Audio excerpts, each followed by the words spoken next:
Good morning, everyone. How's everyone doing today?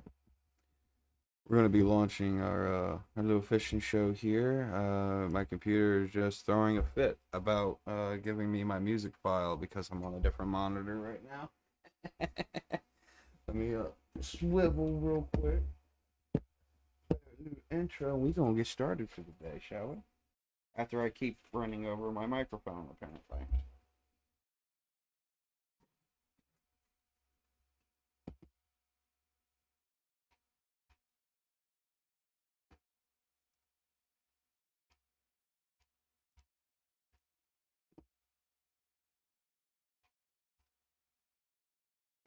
Yeah.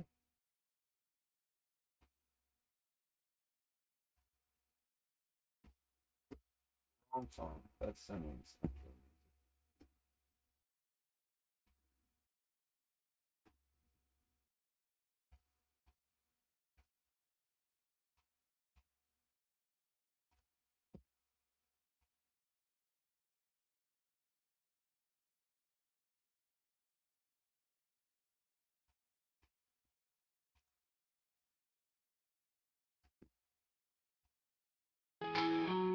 Welcome to the farm, where the sun's always bright.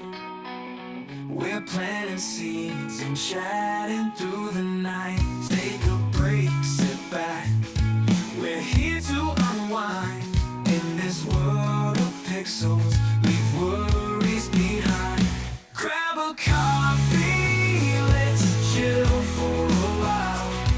With crops to grow and friends in style. No need to hurry, let's take it slow. In this cozy place, let the good vibes flow.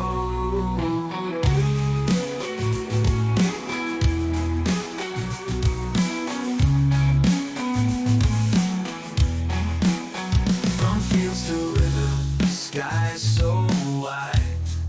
We're tending the land with friends by our side. Whether it's crops or quests we chase, every new sunrise brings a warm embrace. Grab a coffee, let's chill for a while. With crops to grow and friends in style. No need to hurry, let's take it slow. In this cozy place, let the good vibes flow.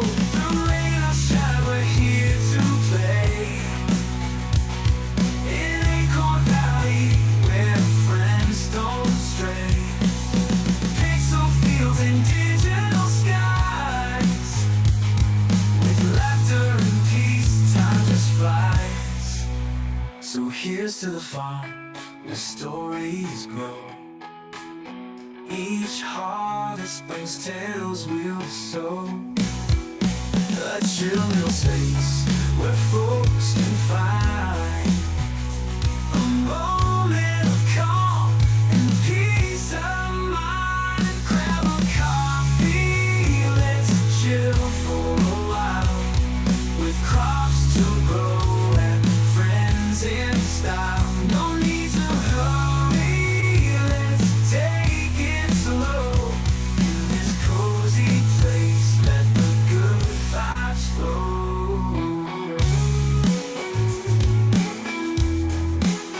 Thanks for stopping by, now you're part of the crew. Acorn Valley's here, just waiting for you. With fields to roam and skies so wide, kick back and relax, we'll be your guide. Welcome to the valley, where the sun's always kind. A place for the heart, a rest for the mind. So come as you are, stay as you please. Here in Acorn Valley, find your peace in the breeze. You're welcome here, come rain or shine. In fields of green, let the stars align. Whenever you need a place to stay, Acorn Valley.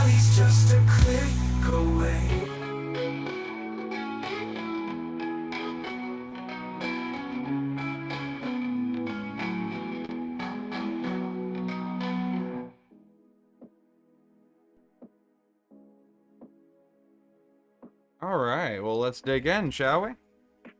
I ran over my cable again.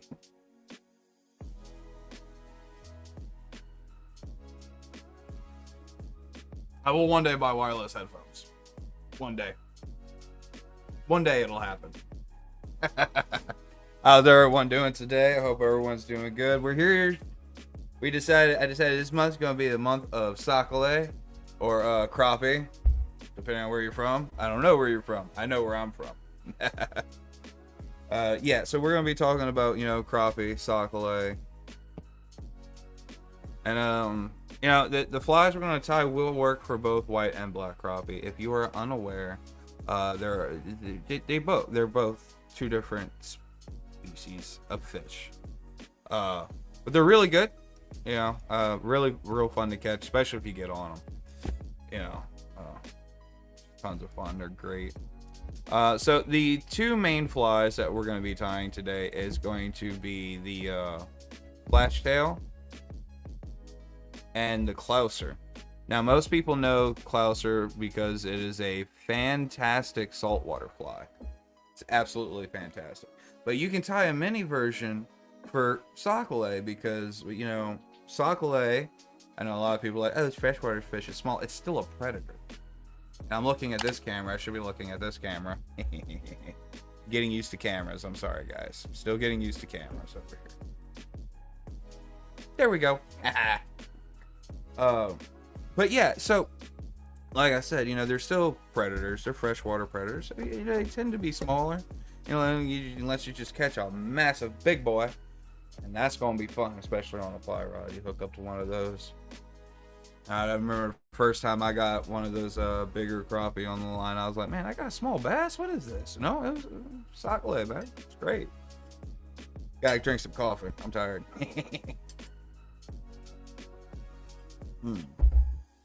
All right. Well, with all of that being said, before anybody asks about thumbnail on the show, on the showcase on the thumbnail, I actually have my fly boxes over here, and I figured we could discuss other options that I don't have the materials to tie, but I still want you to know about, because this is, while it's a fly tying show, I do want to be able to discuss fly fishing in the South. Fly fishing's not big in Louisiana unless it's salt water and you're running reds or tarp. But fly fishing's good down here. It's really good. So I know we don't have the trout, the traditional trout and everything, no cutties, nothing like that. But let me grab my boxes real quick and we'll go through a little showcase.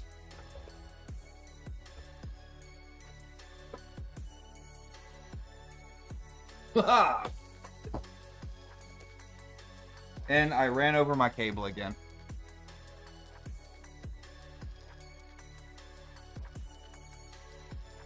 My wife might be upset about it, but we about to buy some wireless headphones. Alright. So to be clear, it's not just like 2 or 3 flies that you can, fly fish Sacalait on. They are small predators. They attack basically anything that they can get their hands on. Mouths on. I said hands. So like I said, let me take a moment to open these guys up and we're going to talk about them. Now, when fishing for Sacalait, crappie, I should say crappie, sorry, more people know them as crappie than Sacalait. Sorry, Louisiana over here. So we are going to talk about some good options for them. I'm going to put away my nymph box. I don't typically use nymphs for crappie. You can catch them on it though. I have done it. It was by accident, mind you, but I've done it. So, first things first, I'm going to go over, and I usually use these for bass, but you can hit them up with, you can hit the Sacalait up with them too. And these are called zonkers. Now, I don't have all the materials to tie it with. That's why I said we're going to do a little bit of showcase today too. But, can you come off the pad so I can show you off pretty please? I would love to be able to show you off. Little fly. Come here, you little bugger. They stubborn. That's what I get for buying cheap fly boxes. That's what that is. Yeah, I just buy the little cheap fly boxes because they're small and they fit on my motorcycle. So, Alright, so let me take the hook out of here and I'm going to show you this zonker.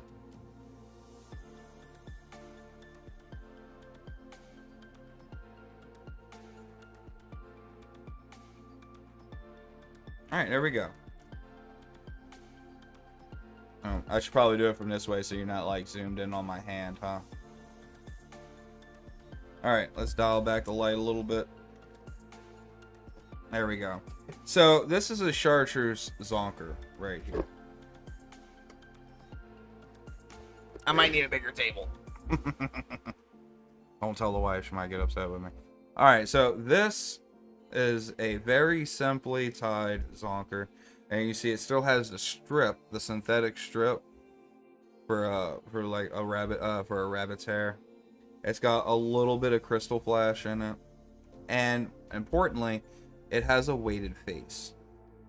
Now, unlike the Clouser and the Flashy Tail that will have, you know, they'll have like eyes that you can put on them and stuff like that. And I don't typically put eyes on my flies. I don't typically put that on there. It's just how I just don't do it. So it's not a thing for me. So, but as you can see, it's weighted in the front. The reason these guys get weighted in the front is how you retrieve them. Now this is a streamer, not a dry fly. So, as you can see here, can I get the zoom symbol off of there so I can see too? Okay, there we go. So this is a streamer. Now you can see it's got a pretty hefty hook on it. Again, this guy was made with bass in mind. But there's a problem when you use a store-bought fly. Let's see if I can get it in on the camera. You see that barb? The problem with crappie, and you can catch them with a barb, obviously. But the problem is crappie have very papery mouths. They're very paper. When you actually grab one, their mouths are actually translucent when they open it up. They're so thin. So, you know, it's got a pretty hefty hook on there. But the way you retrieve it is you're using short strip method. So you're just, so it does this in the water. Yank. Yeah. But it's a very simple tie, as you can see, even when I do like this on it. It's a very simple thread wrap. Got some crystal flash in there. A little bit of flashy strip. See it right there next to my finger. And it's just a tuft of rabbit. Like I said, this is a very simple fly. And here, even when I pull it back, you can see where the crystal was, the flashy was tied in right there. Very simple but very effective little guy. It's very nice. But this is what I would use if I, you know, found the big ones. Because usually if you find Sacalait, there's usually bass nearby too. And the reason is that crappie are like that mid-lower water levels where they hang out. They love structure. Because they may be little predators, but they're also, you know, kind of prey fish too. You know, all fish are prey fish when they're small. Welcome to nature. Don't know what else to tell you. No. Now, because they like to hang out mid to bottom, you don't often see them pop in the surface. But you can. And their favorite color is yellow. Way early mornings or really shallow water, if they're hanging up in there or they're bedding, you can get them on these little yellow poppers like this. And you see this with store-bought, it's got an eye in it. Do that. It's actually why I had to put a black shirt on. I know a lot of people see the SPF shirt on. I realize I look like a giant freaking advertisement. And we're not doing that here. Not for free anyway. But, you know, these little fly poppers, very rarely will you find crappie pop in the surface because they love being on the bottom. That's what they love. You can even see our little picture for the fish of the stream right there. You know, they like being in the structure. They like being on the bottom. That's where they like to hang out. And that goes for black and white crappie. So I'm gonna put this little popper up. Now, if you can get a weighted nymph down there.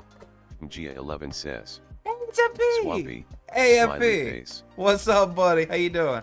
We're getting ready to tie ourselves a what you call it? A flash tail. How you doing today, my man? As a matter of fact, let me get my fly card pulled up real quick. and we actually about to get to work on that right now. So, as we discussed, most of what I use for crappie, because you know, they're really far down there and everything. I really use streamers, preferably weighted, but I'm gonna show you how they don't need to be weighted. Full disclosure, I do have weights on me, but they're really tiny, and my hand's still a little shaky from my injury at the beginning of the year. I just don't want to be dropping weights everywhere. But I'll show you where they go and everything for sure. FP, man, how did Clue go, by the way, last night? Y'all look like y'all were having a ton of fun before I had to leave. Sorry, I got light kits and everything, and I had to get all that set up last night. Sorry to have to leave early yesterday, man. They were having a fantastic time. If y'all don't follow FP, y'all need to get over here on Rumble. Give that man some love, by the way. Y'all absolutely should do that. Most zen and respectful man on Rumble. Don't let his humbleness tell you otherwise. All right.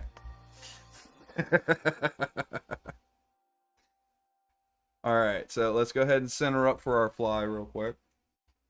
All right, so it calls for a number 4 or a 3/0 hook. I'm going to use a larger hook this time because one of the recommendations we got last time was the fly, the making it smaller was harder for everybody to see.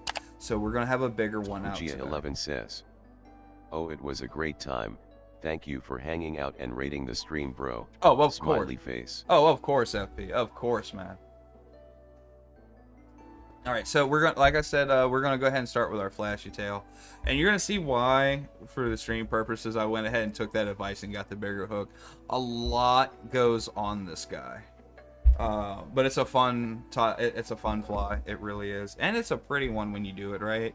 I'm gonna go ahead and be honest with everybody right now. I haven't tied a flashy tail in a long time, so you know, we just gonna get into it. We're gonna get into it. Let's go. So, as usual, and you can tell I have, because I fly fish in Louisiana, I try to get that little gentle flash wherever I can. So as you're going to see, we have our green thread. It's a little bit greener than our chartreuse we would normally use. But you can see it's got some flash in it. You can see like the little beadings got some flash. So that's what we're going to use here. So just like always before, I'm gonna get my first few wraps on there, flip her over, and I'm gonna mess it up and I'm gonna do it again.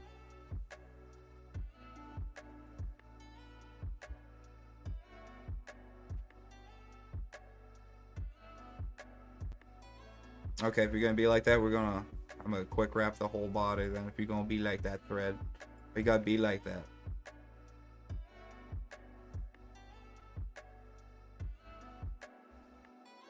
Try to avoid counter wrapping like I almost did right there, by the way.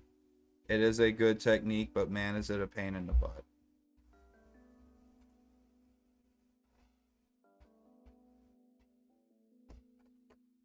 Pain in the butt. Try to avoid counter wrapping if you can.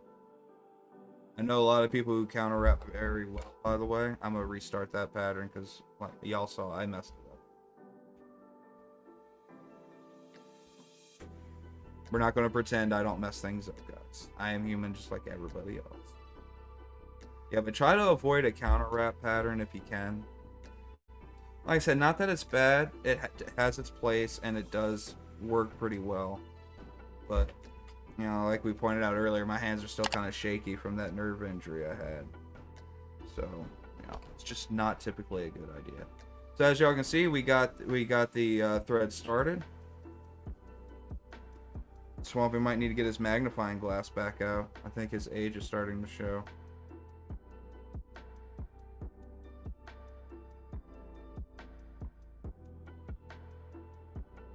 And you're going to take your time. This is a long shank.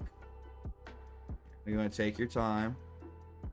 Now, you could double body it, which is what we're going to do. So you could speed that first wrap. But just remember what I said earlier. We have a lot that's going on this fly. And, you know, your foundation, just like anything else in life, if your foundation's good, you have a good starting point. So you should always be mindful of that. Always be mindful.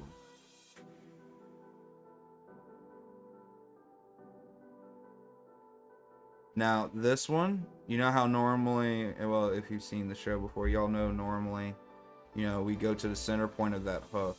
I'm actually going to go just to the tip of the actual hook base this time. Right there. Alright. Now, we're going to bring her back all the way around now. Me.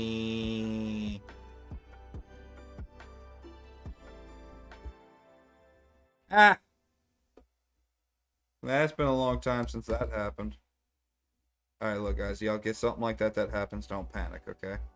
I'm actually kind of glad it happened. I get to show y'all what to do about it. Alright, so I'm going to bring it back almost all the way. You see that? Hackle pliers.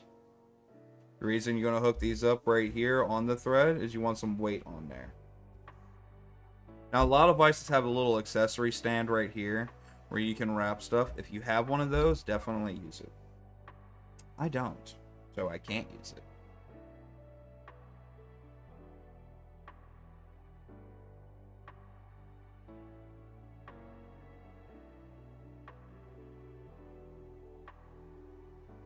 Here we go. Come on, little buddy, get through. Get through the cheap bobbin. I have a very cheap bobbin. Alright, so I'm going to retrieve my thread now. And now I'm going to go back, right? I'm going to try to go over the wrap. Again, I'm going to try to knot the string in right there. And not do what I just did, guys. I am batting 1,000 this morning, but it's okay. So, what we're doing here, so since the thread broke, right? We want to secure her down.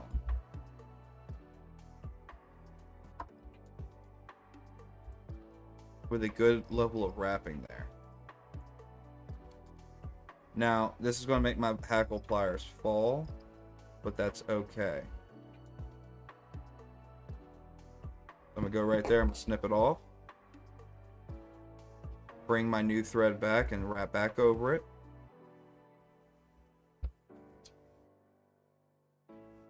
And for anybody who's watching,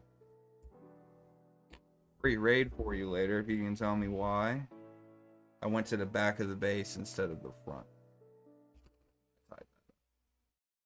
Alright, so long story short, if you're more curious about why the thread broke, the bobbin is just a hole. You see how it's got a groove on there?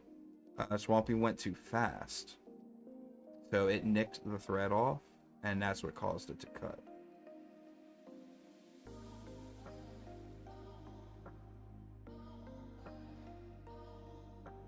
Nobody knows. Nobody knows. Alright. So. What you doing? What? You want to come hang out with me? Oh, you just being... Okay, no. Yeah, Odin's just being Odin. That's what's going on here. Odin's just being Odin. Okay. So as y'all see, we got our body. Now, what did we discuss before? Swampy doesn't keep flashy boot on hand. It's a... I don't typically tie streamers. We use crystal flash. And in this situation for this streamer, it's actually going to work to our benefit. I'm going to put our dubbing there because we're going to be grabbing our dubbing. Rabbit's hair. You want to come hang out, Odin? Let's see. Oh, you just want to be old. Is that what it is? Just being old? Oh, here he comes. Hi, good boy. Alright, look, you can be in here, but you gotta sit. You gotta sit and lay down, okay? Big old fart. No, you can't have it. You know you can't have my fly trap. Being a pain player. That's right, being a pain player. But you're a good pain player. Okay, I'm a good pain player. Lay down, buddy. Odin, lay. Good boy. That's my good boy. Yes, she is. He's a pain in my butt, but he's a good boy. Oh, I see what's going on. Okay. You went back. You got out the gate and went in the mud again. That's what happened to you. Little bugger. Oh, here it is. Found it. Green crystal flash. We found it. Had to give the Odin some loves, guys. Had to give the Odin some love.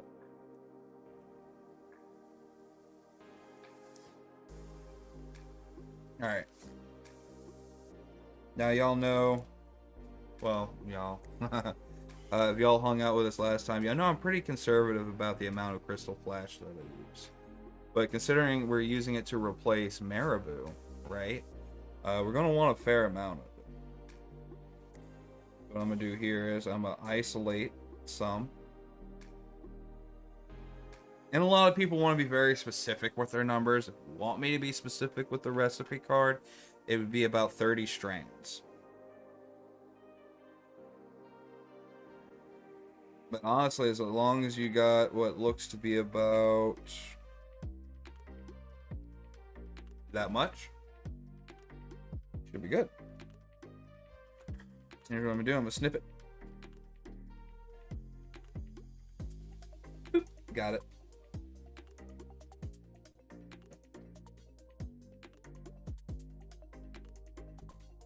That's what I do right there. I just kind of grab, snip. And you can make. Well, apparently also needs better scissors. Who'd have thunk it, right? Okay. Now, as we talked about tails on when we were doing our bluegill ties, right? You kind of want them at least as long as about half the length of your shank plus, right? So, but this fly is going to be designed to take a beating, so we're gonna put a little bit more on there. So I think I'm going to snip it about right here. But before we snip, what do we need to do? Anybody know? Does anybody in the chat know what we got to do before we snip it off and everything?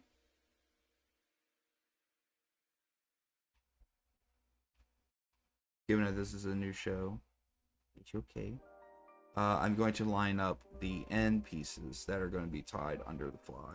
This just helps keep it neat. It's not a 100% necessary step. As you can see, look, I'm just taking my little bitty scissors right here. I'm just lining up those edges a little bit. See, just like that. See? And the reason for that is we're going to tie it into the thread. But like we said earlier, this fly is going to be... The streamer's probably going to take a little bit of a beat. Nip that little section off right there. There we go.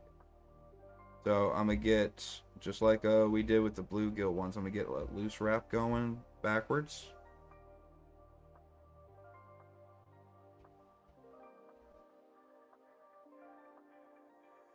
So I got that loose wrap going on there like that. Just 2 or 3. You don't need to try to do the whole body with the loose wrap, because all it's going to do is you're going to give it a gentle tug. Your delinear thread can cut the crystal flash and flashy boo, so you just give it a gentle tug to help hold her in place, right? And Swampy's cheat skill at this is that I will roll the thread holder in the bobbin to bring it up for a little bit more control. Now I got a couple of threads. I'm gonna make sure that it's balanced on the back of it. Tug. I messed up my bobbin. Sorry. 1 second, everybody. Now I unmessed up the bobbin. Alright. So, roll, stand. Now that we got her in position, you're going to see why I said the weight isn't 100% necessary here in a little bit. If you haven't noticed why already. There we go. Look at that.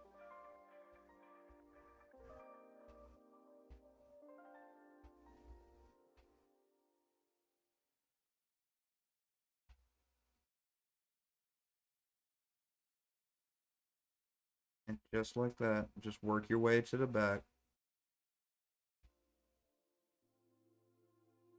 If you're ever worried about adjusting, by the way, I don't know if I probably didn't verbalize that earlier, which would be on me technically. You know, I was adjusting it so that it stayed on the back. That's honestly optional. Some people like it to fluff everywhere. Some people don't. honestly, for me, it's just a habit. You know, I learned fly fishing from a wonderful coworker. My pawpaw, he wasn't into fly fishing when he was around. I learned from a coworker, and I kind of took off with it from there.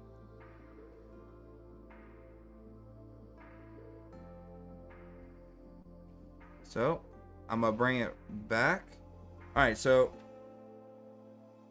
let me zoom in with the camera a little bit, guys, so y'all can see what I'm about to show you. All right, so you can see where the body thread is still there. I'm gonna stop right before it. And the reason is I kind of want it to be able to stand up on its own, so I'm going to reach behind and give a couple of wraps right there.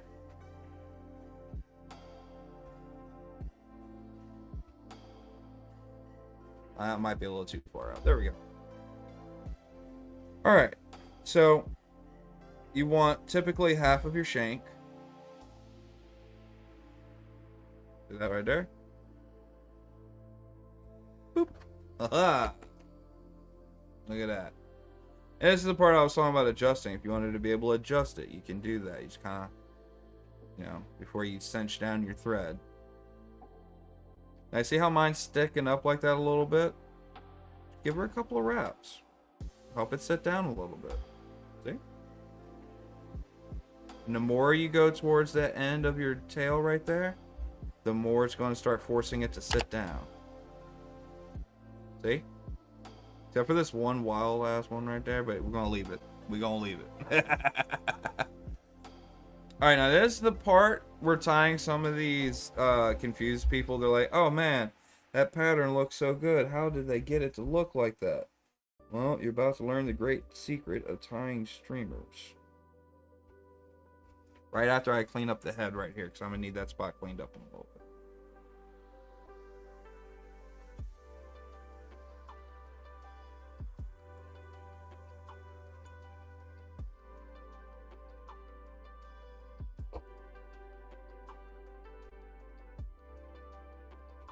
Now, my vise is not good at this step. Just a heads up for everybody real quick.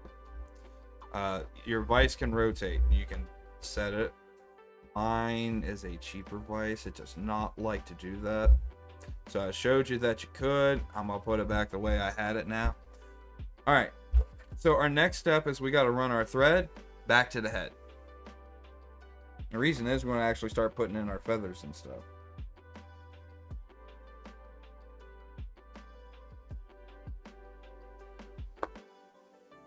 Here we go.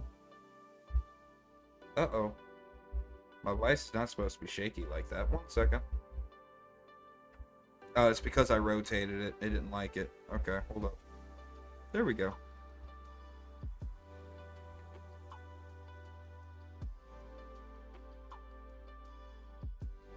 There we go.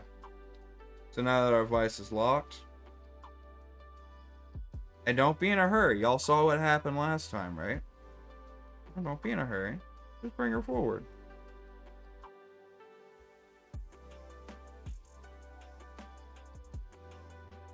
Now see that body building up. That's the reason right there why I don't typically bother with putting weights on some of these. Now obviously if I was using this guy for its original intention of saltwater, then I would, but this is for freshwater crappie that we're tying this for today. Not that big a deal. Alright, so we got our crystal flash in there, right? So what's our next step? Our next step is going to be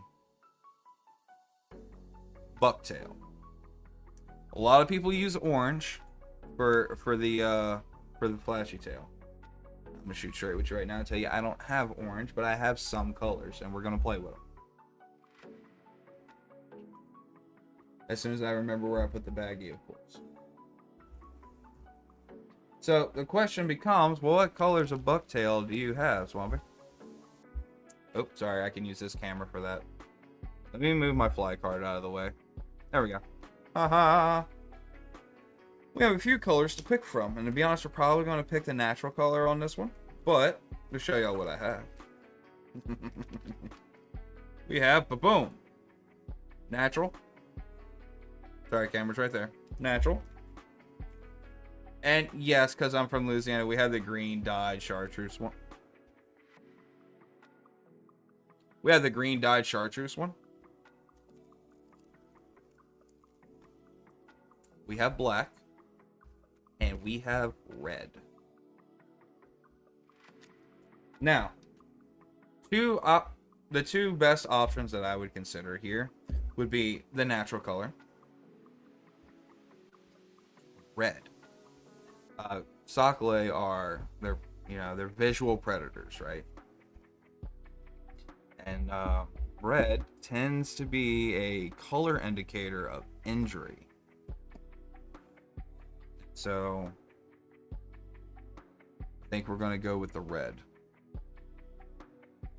So here's what I'm gonna do. I'm looking through. Want to make sure that y'all can actually see what I'm talking about when I'm doing stuff like this.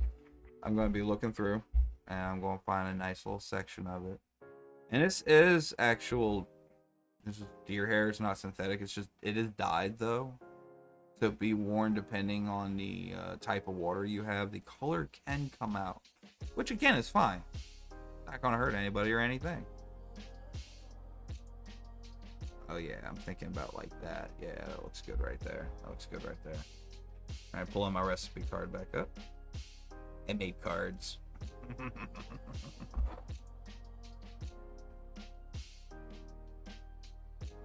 Alright, so I'm going to cut me as evenly as possible some red deer hair. Boop. And it looks like I have enough. So basically, what I'm doing, I'm just kind of like brushing it out, right? Just brushing it out. Gia11 says, "This stream is amazing. Bravo, Swampy." Oh, thank you, FP. The credit for this show is actually to you. You actually gave me the inspiration to actually try it back when you were doing your paper crafting stuff. If y'all enjoy the show, y'all make sure y'all tell FP thank you. He's the one who gave me the courage to do it. He didn't even intend to, but he did.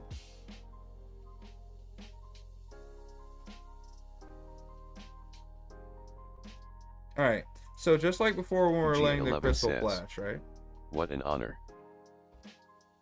So just like with the crystal... Oh.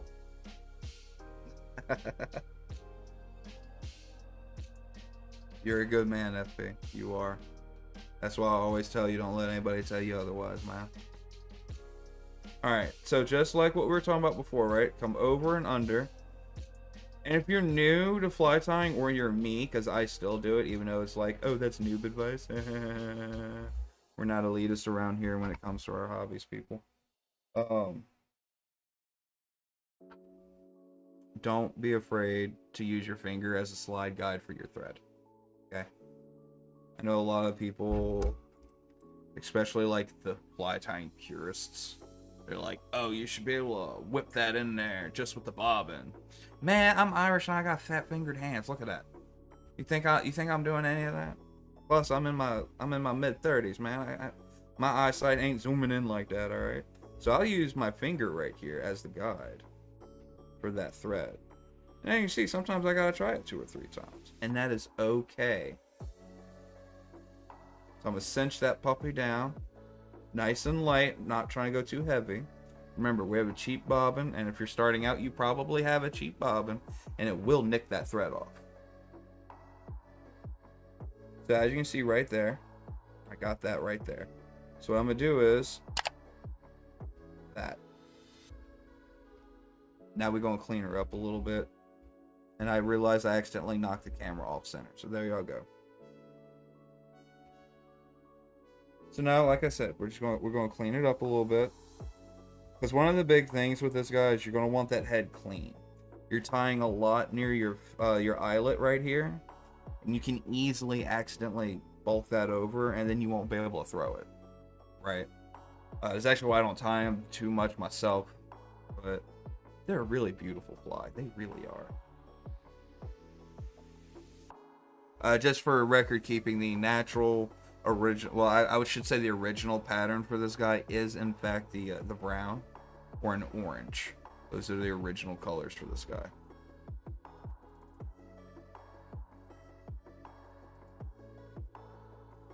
Just as a, quick reminder to and from everybody, you know what I mean?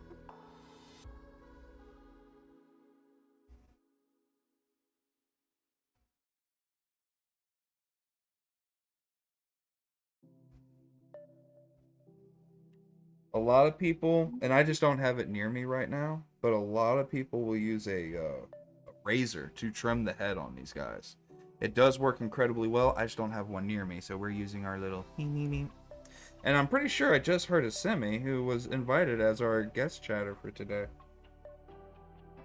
Because I wanted someone to chat with. Ew. Heyo, what's up, buddy? Nothing much. Can you see the screen all right?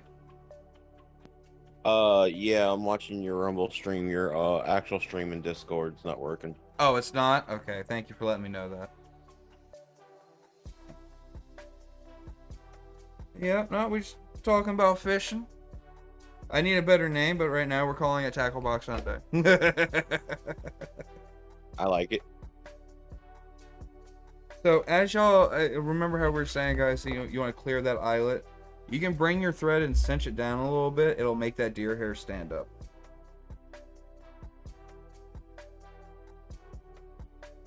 You like that with it. And as y'all can let's say as y'all can see, but I don't think y'all can. Let me zoom in on her a little bit for you guys. So as y'all can see, that eye is now open. I know that's super grainy. We're going to back it up. But as you can see, the eye is open now.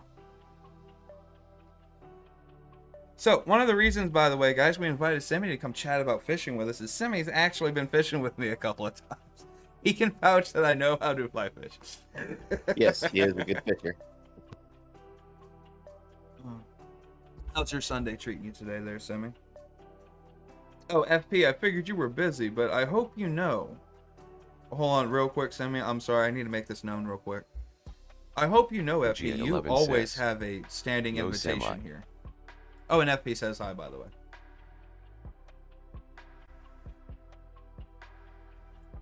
FP, what's up, bro? Storm Krogaming says, it's grain 7 because of your shirt. Well, yeah, but, we also, zoomed into the max on it, yeah. Oh, there we go. There we go. Still getting used to the lighting setup. Sorry, everybody. All right. So, we got our little red tuft. And part of this should, as y'all can see, we just did the measuring, Storm right? Krogaming says, still the shirt. Oh, yeah, no, it's still obviously partly the shirt, yeah. But as you can see right here, the hook's right here, right? And so when it comes to the flashy, and you see it just covers that hook, that's exactly what you want. So if you got a longer hook, you might need to tie in multiple sections. And just so you know how you do that, you would start midway point, here.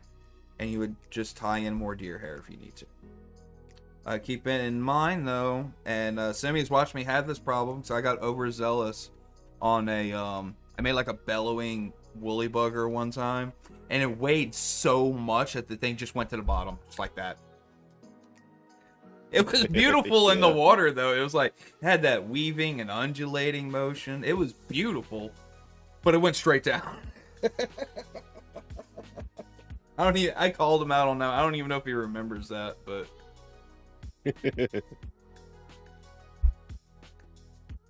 all right. So we have our red belly.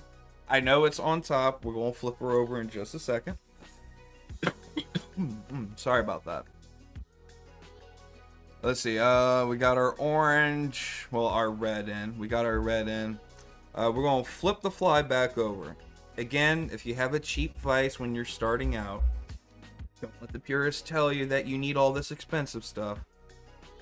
Grab your stream, open the vise, go with your wrap, and flip her back over just like that. Boom. Now, so what's one of the problems we see on this fly right now? Semi's unfortunately temporarily suffering a 17-second delay. Let me see if I can't fix that for him so that we can actually talk about what we're seeing. Oh, hey, look, it's a DNL. Just woke up, no fair. DNL, you're still welcome. You, Simi, FP, you guys have standing invitations to join me in my Discord anytime. DNL, you have no excuses. I just woke up too. That's right, coffee. Coffee. We talking about fishing. All right, so automatically, coffee is life, okay? Automatically. Coffee is life. Coffee is life. All right, so let me try to fix this real quick. So, like I said, that way Simi can see what's going on in real time. You know, if he's going to talk to me about it, he kind of needs to be able to see it in real time. All right, so you said it's not working? Like I said, I'm watching your Rumble stream. Okay. All right, let's see here. DNL. What's up, bro? There he is. So you could be fancy and use your threader right here and pull the hair back. From Louisiana, ain't that fancy. I'm just gonna grab it and trim it. Boop.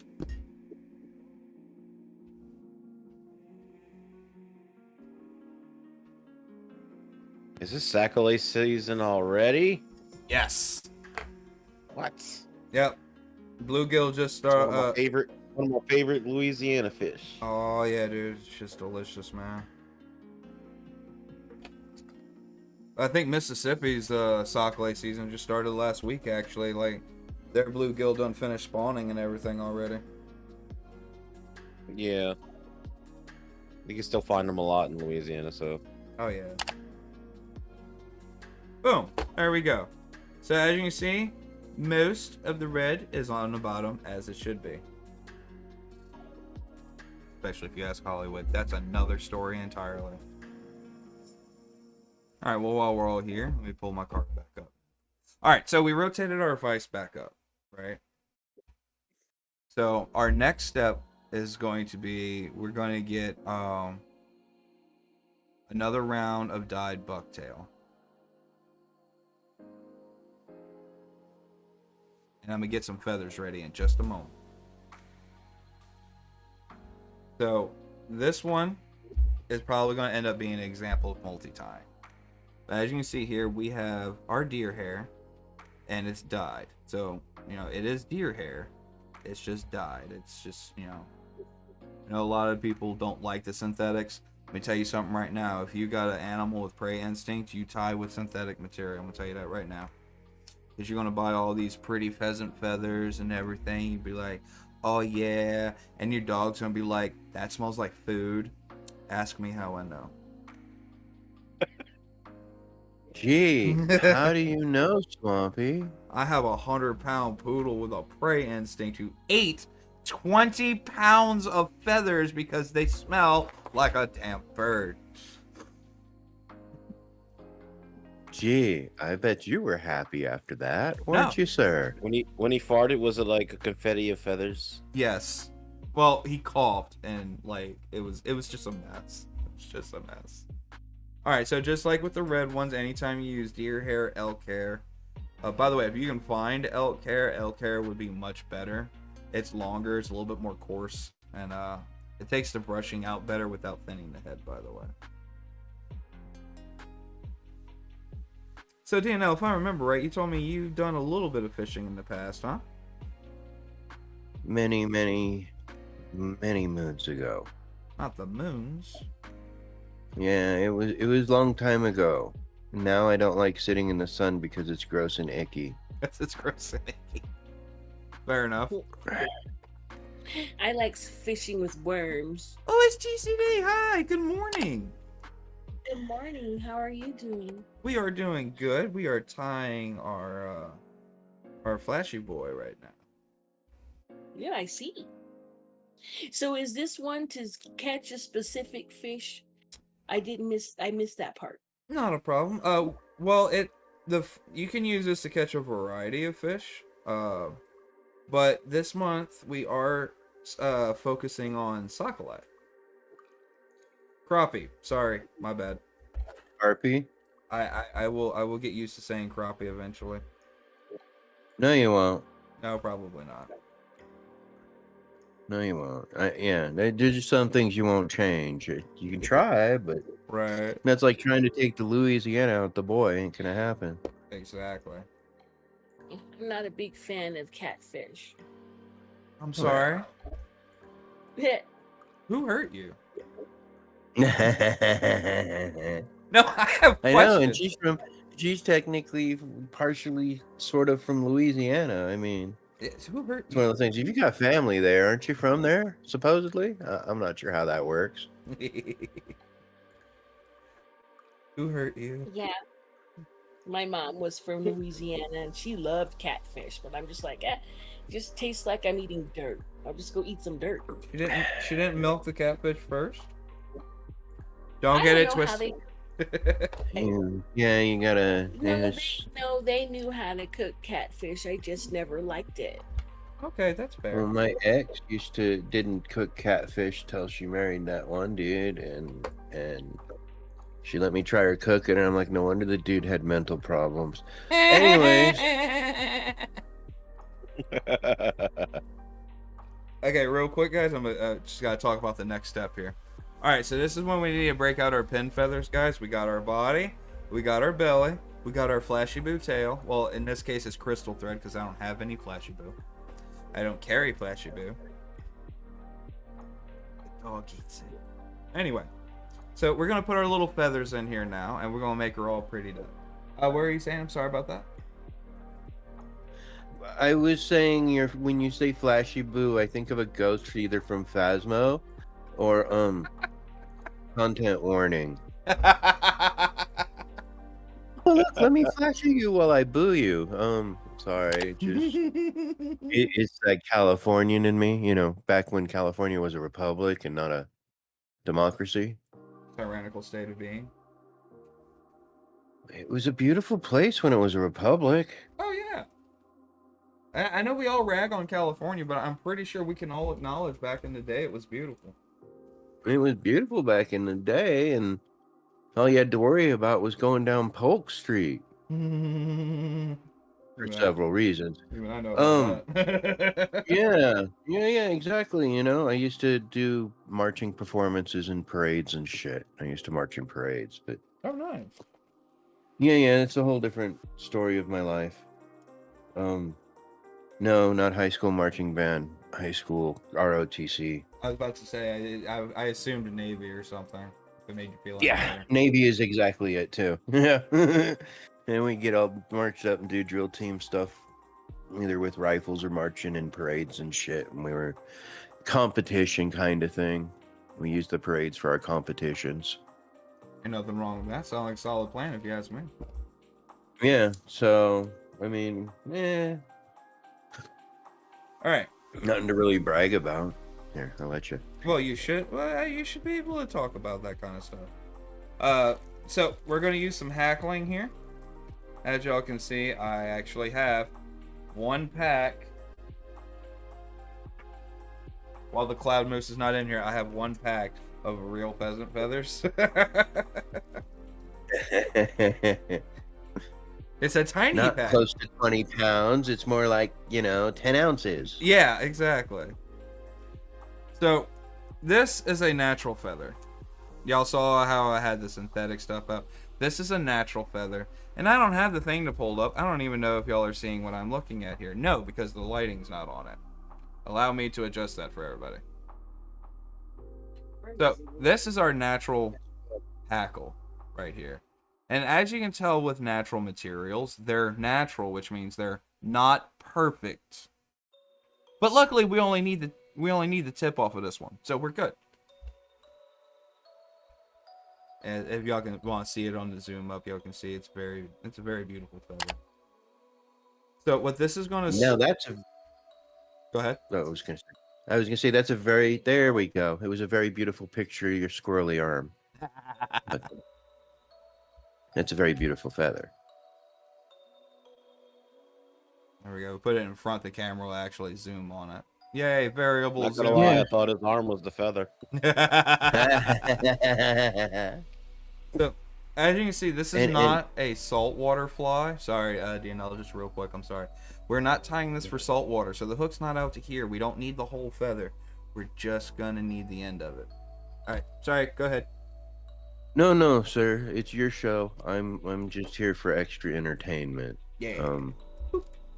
Yeah. No, wait a minute. I used to do a lot of catch and release because you're asking about my fishing, and I used to do it, and it was stuff like little sunfish and crap like that. Nothing edible. Nothing. Well, I mean, sunfish are edible, but they're just Not the best. there's not a lot of meat in those bones, man. Well, see, that's why. Oh. That's why down here, like, we do have warmouth and stuff down here, in case anybody's wondering. That's why when we catch one suitable for eating, its nickname is a sandwich. There you go. But yeah, that's the fishing I mainly did was like catch and release stuff. Nothing. I had a full tackle box, even had a couple flies. But usually used salmon eggs for fishing just for giggles. It was the easiest, cheapest. I was a kid. I mean, I've never made any of my own lures, but we did catch a lot of crickets and lizards for bait. Oh yeah. And when you go to the spillway, we had old cane poles and we fish off the bank. Yep. That's the way to do See, it. for me, it was either the salmon eggs or raw bacon because I do crawfish fishing. Oh yeah, crawfish. Mm-hmm. Yeah. Yeah. Let me show that my family has southern roots somewhere. I also have like a decent amount of experience with a trawling net, the one you throw out yourself. Nice. Oh, nice. I was able to catch a lot of perch with that. So, I do like perch. perch is great. Yeah.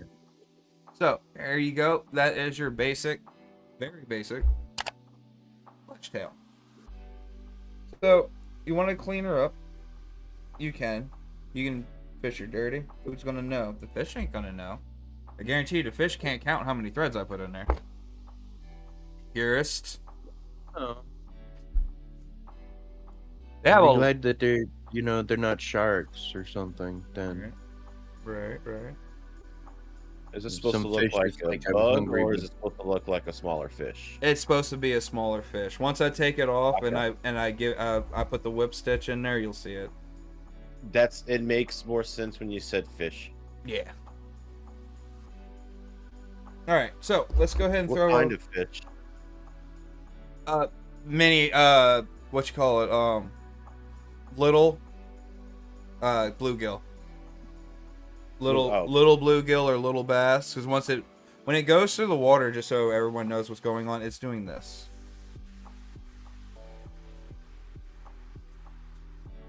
So every time you do that strip motion, this is what it's doing.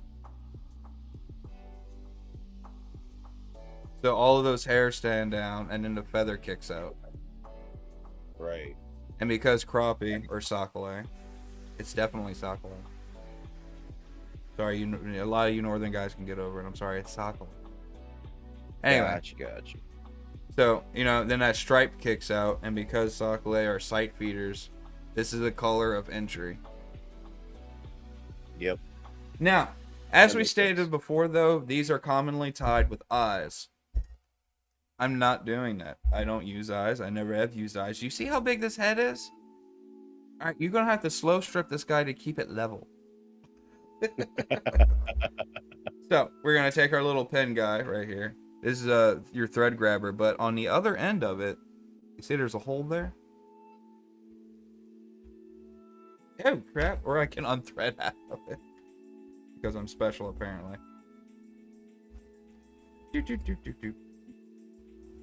Half whip. Tight. Half whip.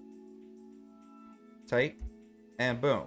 If you would like to see how to do that with your hands, let me back up the camera.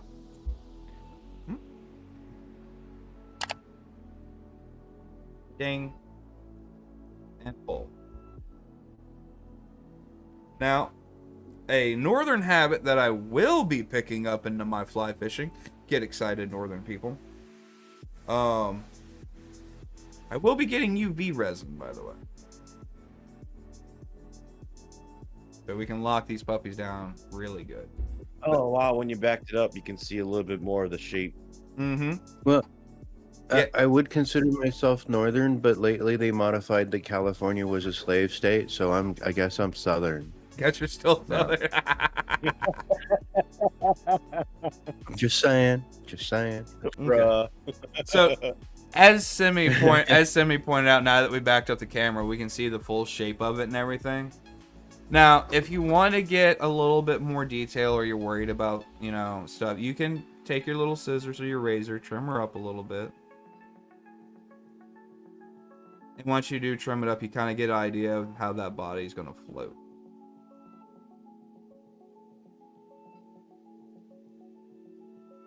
So once Looks pretty.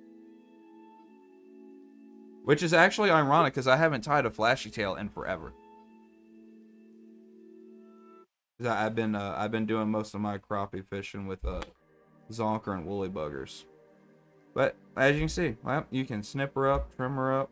A lot of people use a razor because this deer hair is so fine that you can just touch it and it'll trim itself, basically. And so you can get that sharp pointed head on there if you wanted it. But see, the bulkhead on here right here is going to act as the weight, because it's going to soak up the water first.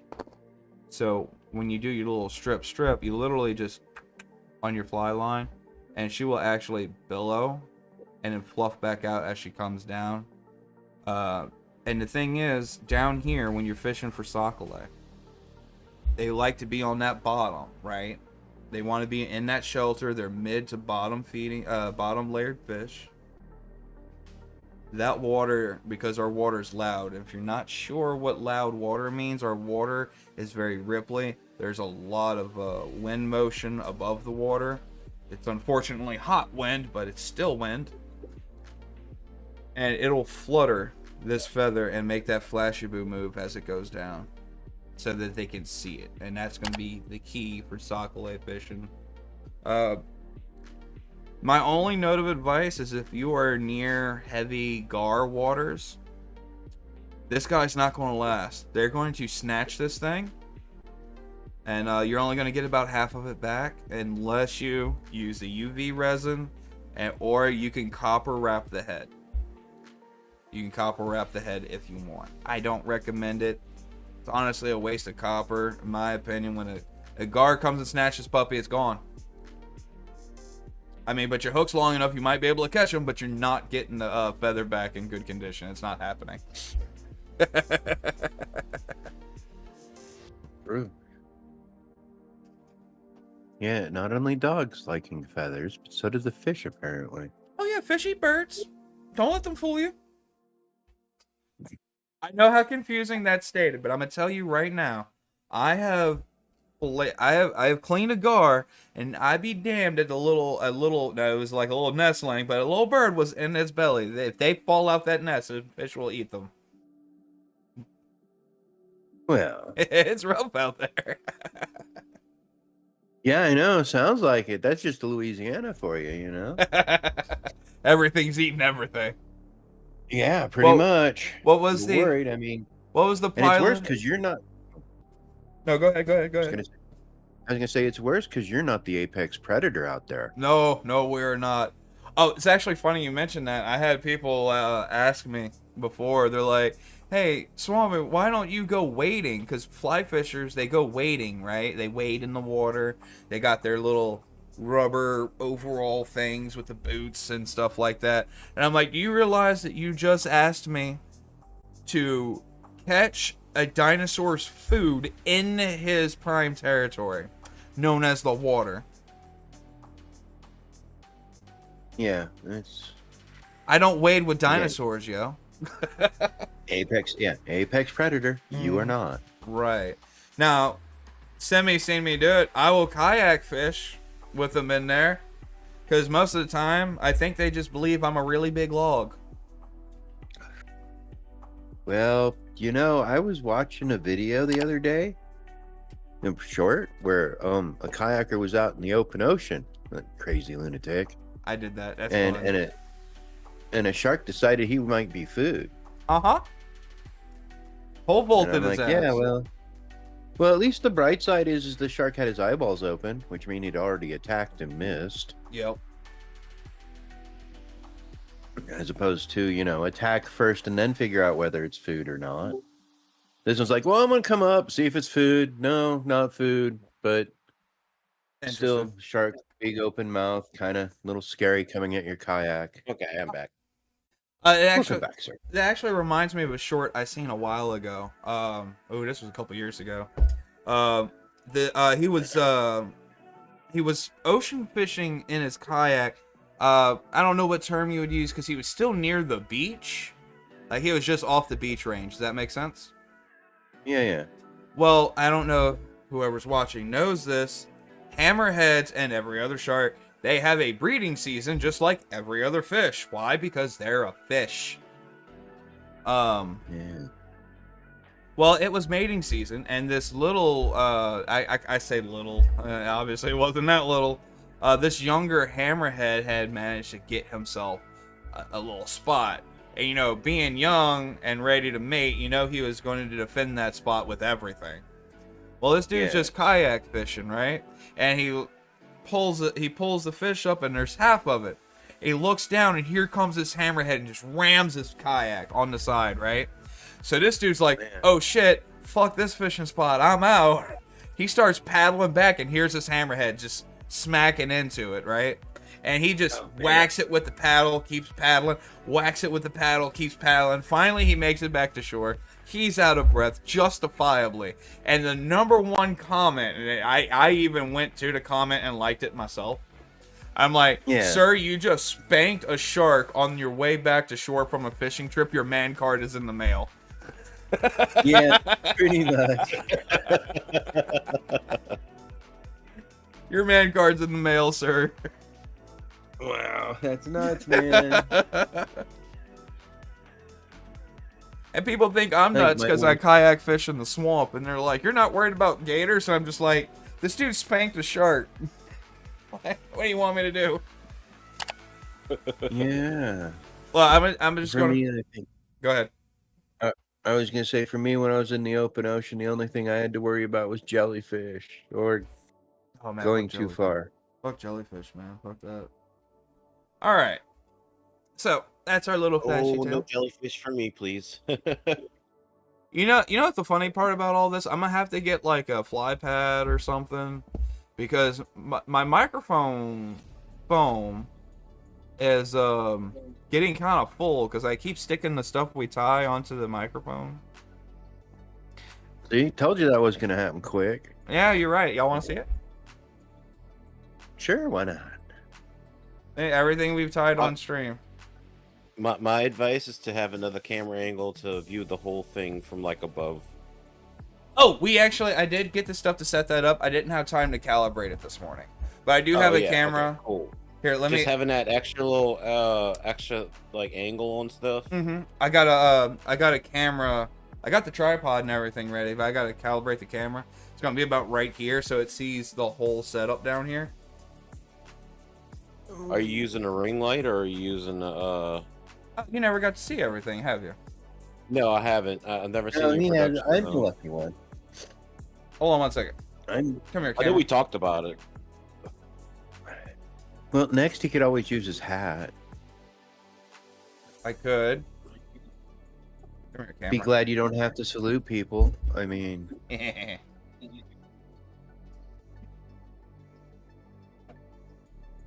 Excuse him while he fusses around with the camera. Right. Yep. See, I got this. Is actually on a tripod too. Hold on.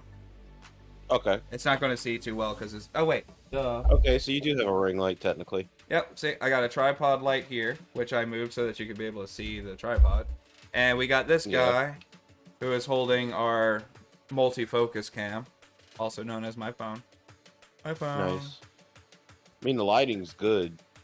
I need to pick it back up. I lowered it because I thought it was going to be in the way, but I need to pick it back up. All right. Maybe, I mean, the black shirt against the what you're doing with the vibrant colors works out well. Thank you. If you were wearing just your undershirt, I think it would clash a little bit. yeah, I told you the white shirt wasn't going to be good. You had to use the black one. Well, The white one might reflect too much of that that lighting he has. Yeah, well, the reason yeah. there's a black shirt on is I mean, he's already pasty enough. We don't need to compare shades. True. All right, let me get this. I mean, he's just short of bone white. There we go. Bam. Maybe set up a green screen behind you. I did think about that, but I'm like, I gotta get Buns' channel up before I buy any more stuff. You know what I mean? Dude, the only thing you need is some like a roll of green paper, and just cut out, enough to cover Perdido says. your Jingy couple of whiskers. angles. Gingy Whiskers, what's up, Purdy? What's up, Purdy Doo? Hey, Purdy do. See, and here my comment was going to be, oh, so they finished the 3D animation of the squirrel, I see. I actually do have a 3D squirrel now. I just haven't finished calibrating it in Wordy yet. Zen actually finished it. We have one. Oh, nice. Good job. Yeah, he Can't finished wait it. to see it. But That's cool. it is cool. I'd like to learn how to do that. That'd be awesome. You know, the sad thing is my wife is cheering because Swampy didn't make his 500 by his birthday. Oh, he's got that. Depends on how you look No, at it, his technically. birthday. I mean, he's at 494 right now. My birthday was the 29th. Sir. Perdido Friday. says. Right? LOL, all the Yeah, dorks your are birthday here was too. Friday. Yeah, it was LOL. the 29th. Oh yeah, Shit. all of us dorks. Thursday. Her Yeah, birthday was Still, Thursday. you're 6 and- away. I mean, come on. That's right there is awesome. All right, I'm turning up this guy a little bit. There we go. Now we can Pretty see. much. All right. Let's all the dorks are here too. Yep, we're all here. Semi, DNL's here. I need to get like little windows for Storm them. Programming All the says. dorks are here too. Pretty much. Yep, we're all here. Dork is like pretty accurate for us. Yeah. We're not nerds because I about fix specific things things. We have a wide variety of things that we have passion for. Yeah. All right, so real quick, I'm gonna go ahead with the opener for our next streamer that to be for crappie fishing. Just give me 1 second. All right, so our next one is gonna be a modified Clouser minnow, and this one is not supposed to use flash. It's supposed to use crystal flash. The reason I said Perdido modified. says. Let's see you tie a bumblebee. You mean like this guy? Which you can actually see my fishing line on it still. I have used it. Be jealous. Oh yeah. Honestly, hey, real quick, if y'all wanted to try to tie a bumblebee, it's black and yellow Chanel, the tips of a pin feather, and some hackling in the front. Now, would that be Chanel number 5 or number 3? I was thinking the same thing. That's actually a good question. I don't know what kind of Chanel this is. Hold on. Does it have a number on it? It doesn't have a number on it. Okay, well, I was just curious, you know. Chanel number 5 is a perfume, sir. Oh, is it? I I yeah, thought I I think- thought it was yeah, a yeah. type of material. I have no idea. Oh my! Hey, This is where we get to special. poke fun at the Southern inbreds. I Good mean, grief, Swampy. You would feel like that's something that I would know already. I just don't. I mean, not necessarily. I mean, not you. No, not necessarily. I mean, not necessarily for you. All right, I'm gonna change my You have bobbin real excuses. quick while they poke fun at me. I'm gonna get out some white delinear thread. Denier thread. yeah. Well, sorry. he's got excuses because come on, he just saw The Princess Bride just a couple weeks ago. I know. I You can't might wait as for well him be- to watch the other one we got planned. Oh, which one? The Blazing Saddles or? Yeah, Blazing Saddles. I told him he should see High Plains Drifter, dude. Well, There's a good- What's that? I'll tell High y'all. Plains Drifter. I tell y'all what, the fly tying is gonna be an every other week show, so we can hang out in the theater next weekend. How about that? fine. I'll let you know my schedule. That's fine. Because it Well, he changes knows me. Friday. I'm I'm usually off on Saturdays. Oh, there it is. I'm my son's home caretaker giver. Oh, that's cotton. We don't want the And- cotton one. And self-employed, so I don't live by an alarm, suckers. Um, Look you. hey. No, I have my internal alarm that wakes me up at 6:30 every morning, See what I mean? regardless of how much sleep I've gotten. Oh, am I out of white denier? Oh, shit, I am. Oh, That's okay, hold on. I'm flipping through the sewing tray. Give me a moment. In case anybody wondered what I meant, I have a sewing tray for fly tie. And rod building.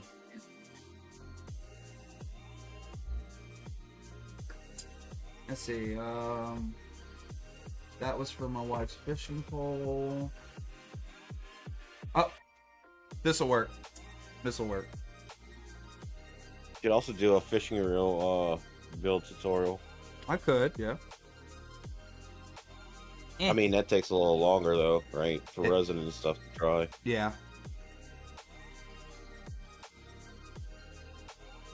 But it could still be like a multi-part stream.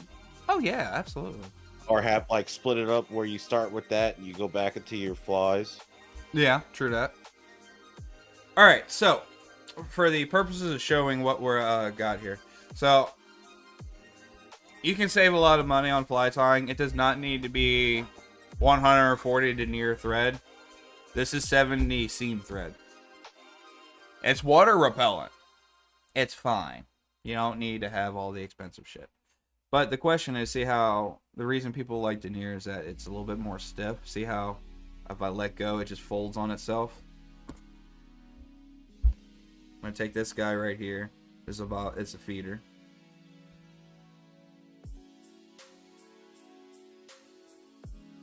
Run that down.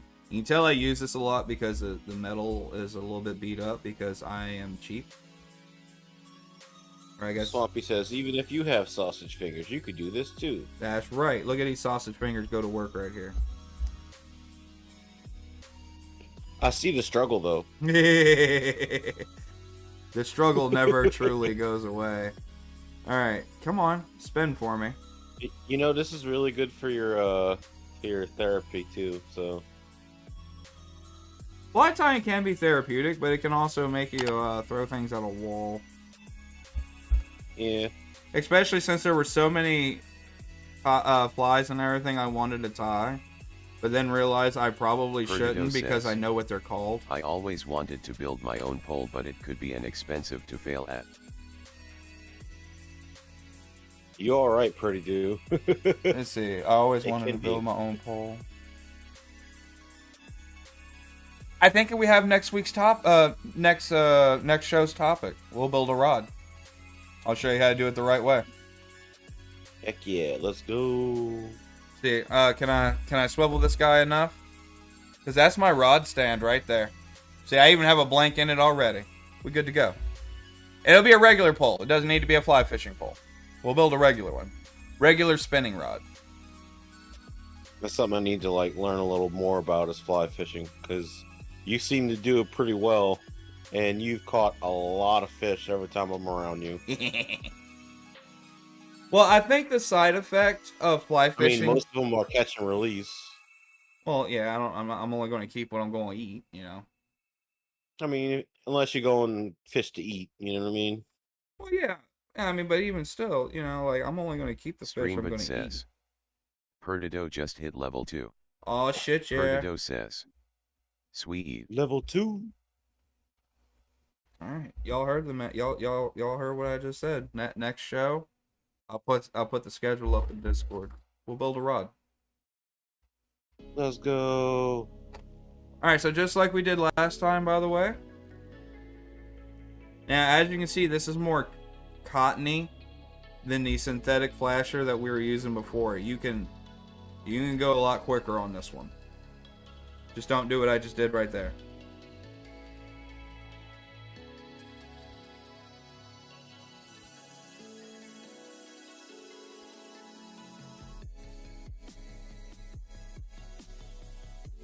Now, I just had to remind myself of this, but if you are new to fly tying, and this counts for rod tying, Birdie, these smaller spools have smoother sockets, and it will fly out of here if you're not careful. And if you need to fix that, you just squeeze on your bobbin to tighten it down. It kind of acts like press brakes. All right. Imagine a fly fish flying out. Happens more often than you might think. All right.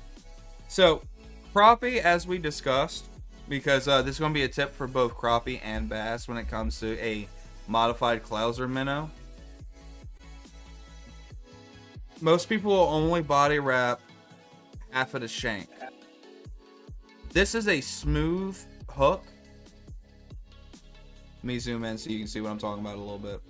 This is a very smooth hook. I always lay down a body because if you don't hold it right while you're tying, that whole thread loop is going to go this way. So wrap your whole body. Tight, no spacing, and all of that. Say that again? Said tight, no spacing. Yeah. It seems like if you don't do that, then stuff is going to slip out. Well, a lot of fly hooks.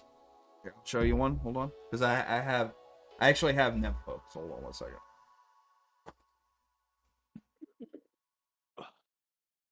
Alright. I'll put it in my pliers so you don't have to look at my hammy hands the whole time.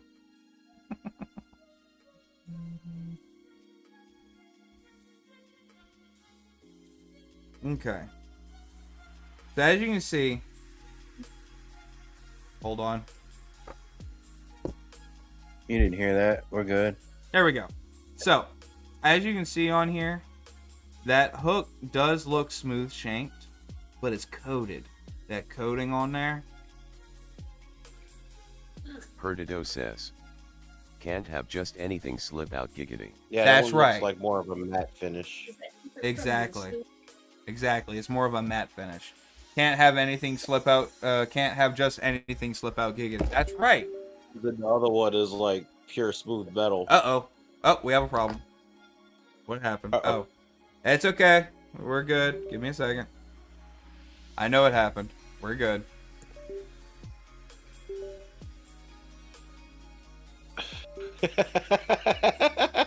We're good. I got it. That's pretty dude.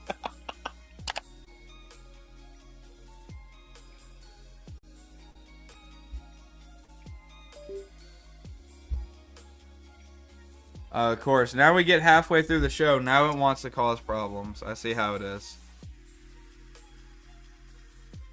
Yep, there it is right there.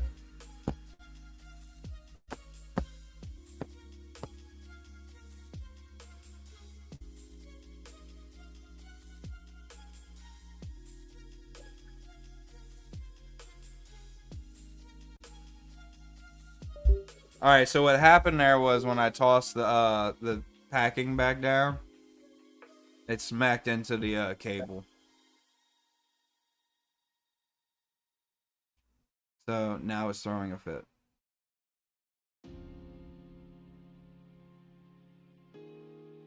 So we're gonna basically reboot the camera real quick.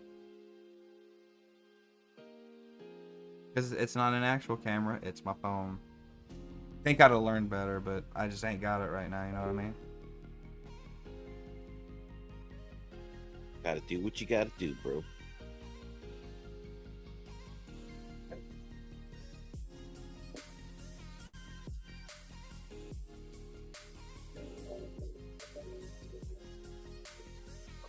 Alright, there we go. Oh no, don't do that.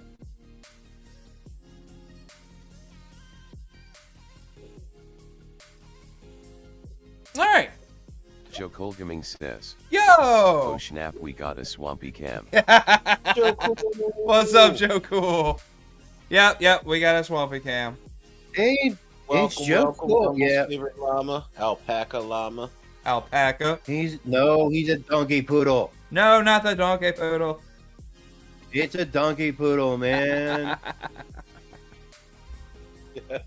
Alright, so, just real quick recap since the camera had to be reset. Yes, the Clouser minnow, most people only cover half the Howdy shank. boys. But this is a full shank, this is a full smooth shank.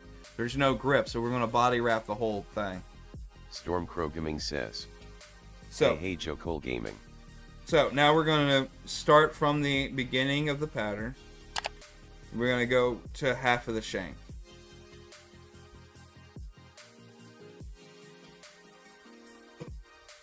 Joe Cole Gaming says.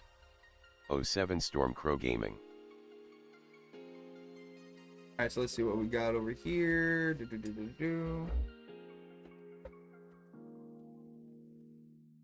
Going through my tool tray.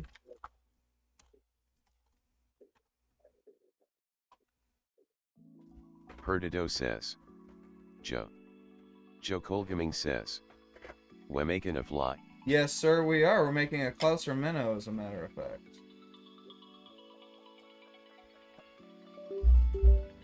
Oh, you did not do what I think you did, camera. Oh, you did. Oh, you piece Joe of Cole Gaming butt says. 07 Purdy. Hey, looks. Frozen? Oh. Yeah. I spoke too soon. I was gonna be like, it looks fine. Joe Cole Gaming says. Oh, wait. Saxy. Delay, man, delay. Oh, there's a cloud behind me, too. You stop being a pain in the butt, camera.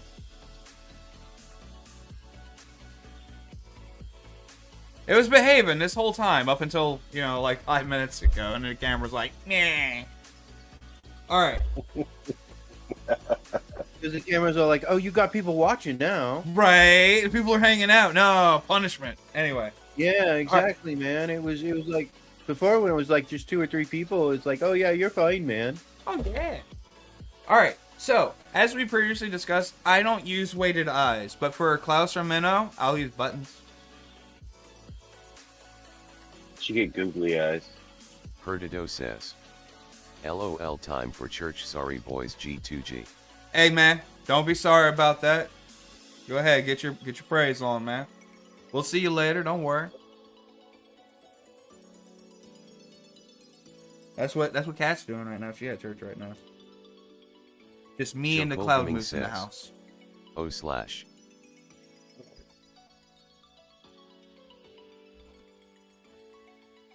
Can y'all hear me? I can, yes. Yes. Are we supposed to hear you? No, I was just making sure because I switched to my my Bluetooth headset from my phone. Oh, okay. I don't know. Can y'all hear the dead zombies that keep screaming as they die? Nope. Okay, then we're Nope. good. Uh-oh. I just want. I don't make has sure the- the audio. I don't has the right button. No. Alright. No. That's okay. We're just going to make an eye real quick.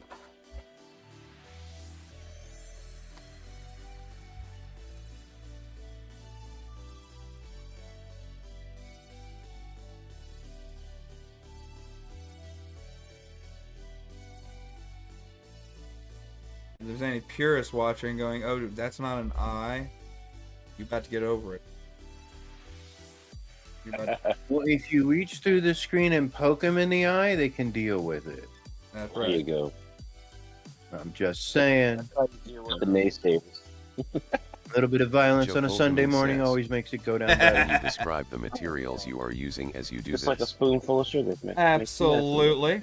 We did run through a material list, but so for the Klauser minnow, this is a modified one for a crappie or Sacalait, depending on where you're from. For me, it's Sacalait. You would use 70 denier thread, a 3/0 streamer hook. This is a this is a smooth bore hook, so we ran a whole body backing on it. Where'd my mouse go?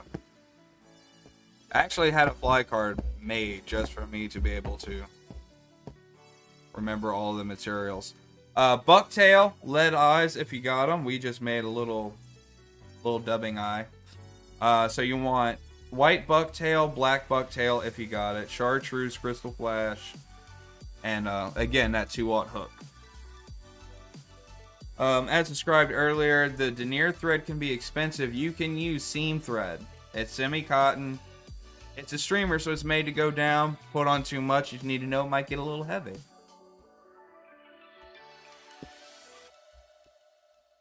But yeah, we're gonna be going through it. So for the record, if you have an eye, right, you would glue it up here, about where I'm about to make this last wrap to make the fake eye, because I could have sworn I had some eyes. I'm pretty sure I went through the equipment to make sure I had eyes to at least show. I'm gonna have to order some though because I can't find them. So we're gonna order some eyes.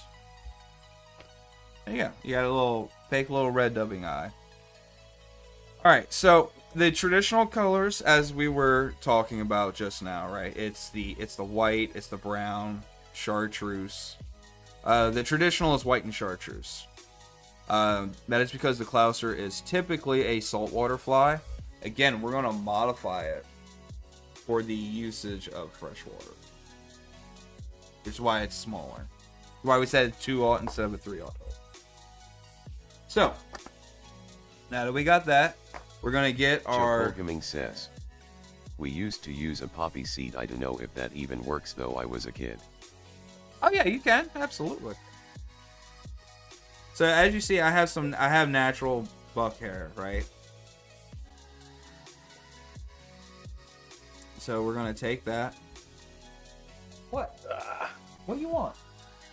You can't have it. No, sir. You're probably very hungry. No, he not. No, he not. I filled up his whole bowl before the stream. He ain't hungry. So, how much difference is there between a 100-pound poodle and a gator? And in terms of what?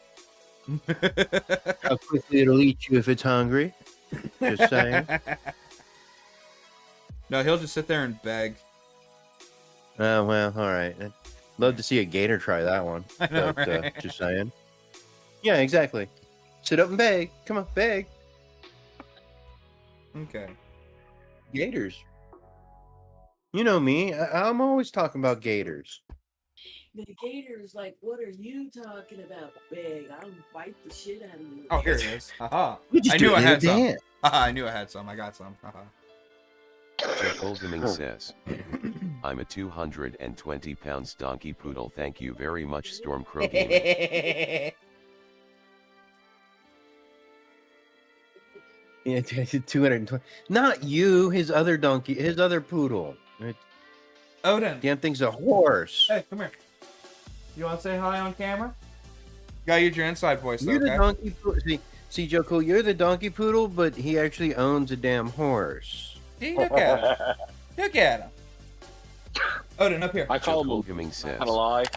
MR's donkey poodle is about 100 pounds though. Yeah, he's a big one, and he don't realize his size at all, ever. Hi. I'm sure that thing doesn't. No, he doesn't. We went and we left out our chili one night, and apparently he got loose and ate all the chili. This is Oh. a 10-quart Are we cast iron. talking- This is 10 quarts of cast iron he ate.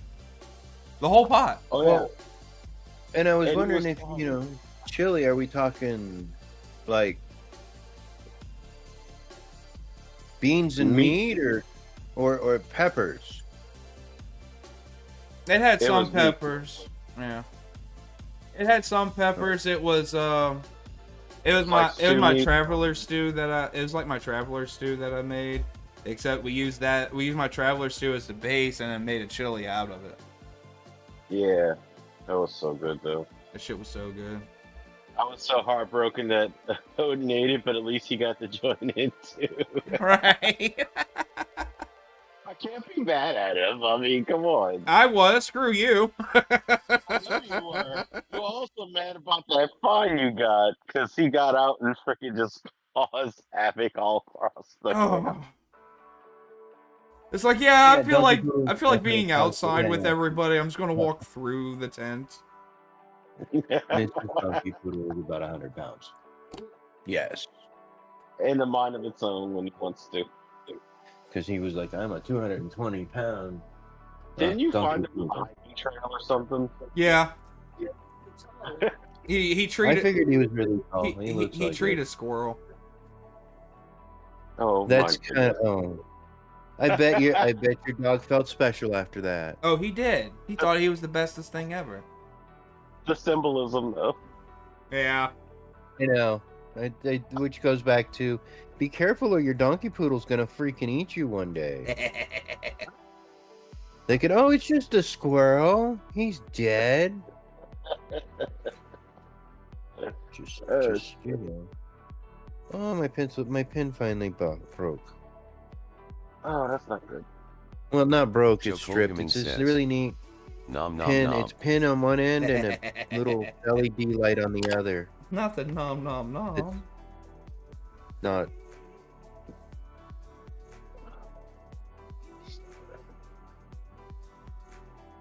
They gave it to Alright. me when I bought my camera. It sees in the dark. Mm-hmm.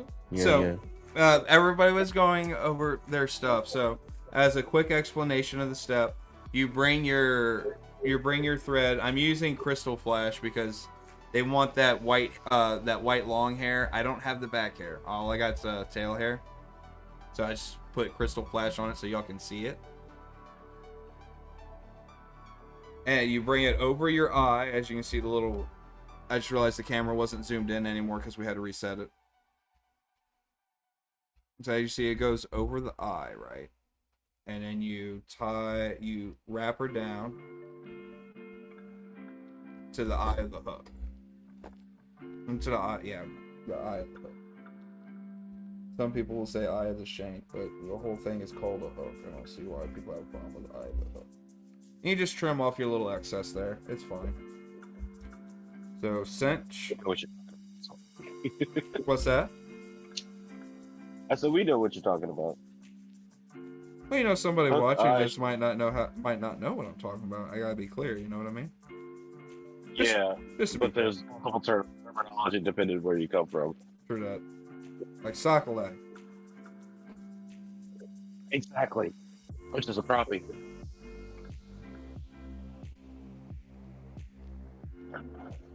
All right. So as you see, I'm just building up the head a little bit. Bring her back. Again, our little fake red dubbing eye right there. So now that I got the head set up, I'm gonna bring it back to the eye hook. Now we're gonna get our green flash out. Luckily, I already have some green flash cut.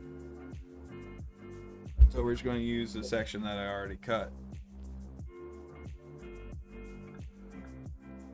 Alright, so. Don't be afraid. Oh, yeah, let me take the zoom back out. Sorry, guys. I'm still working on getting used to actually having a camera. I'm sorry, guys. So I'm going to take it. I'm going to clean up my edges because it's going to go near the tip of the hook. So as you see, I'm just going to clean them up.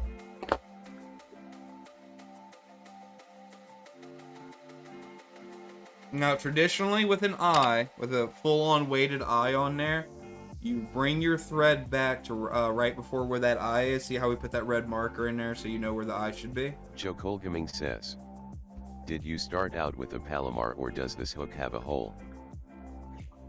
No, it has its That's own. the eye. It has its own. Joe Colgamy says, I missed the beginning. Oh, you mean for the thread? I'll show you actually. 1 second. We're gonna throw in a quick whip stitch real quick.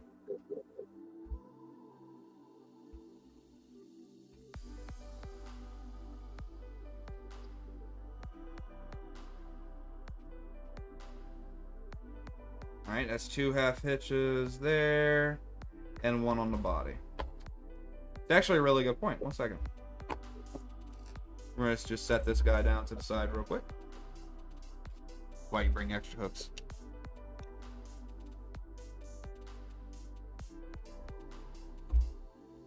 Alright.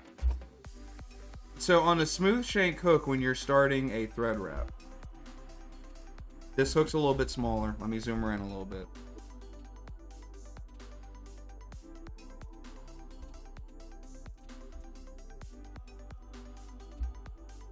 On a smooth shank hook,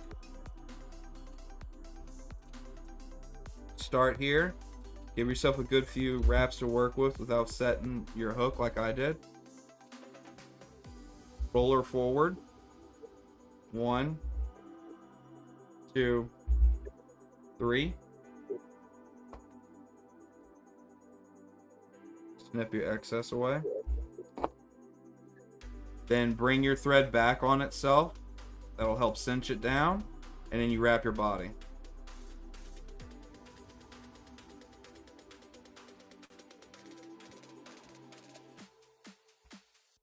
Which direction you stop on is going to be determined by which fly you're tying. With a Clouser minnow, it would be here in the front and you go halfway back. With most nymphs, though, you just stop at the eye and then work your way all the way back to here, because you're going to be tying the casing and stuff first.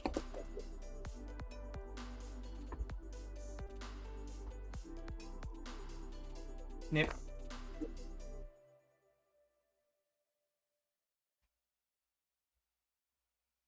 Joe Colgaming says. Nice, so just a basic clinch. Yep.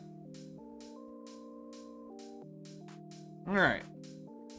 So, we got our little, we got the back of the Clouser minnow on, so we're going to resume with that same thing that we just did right there.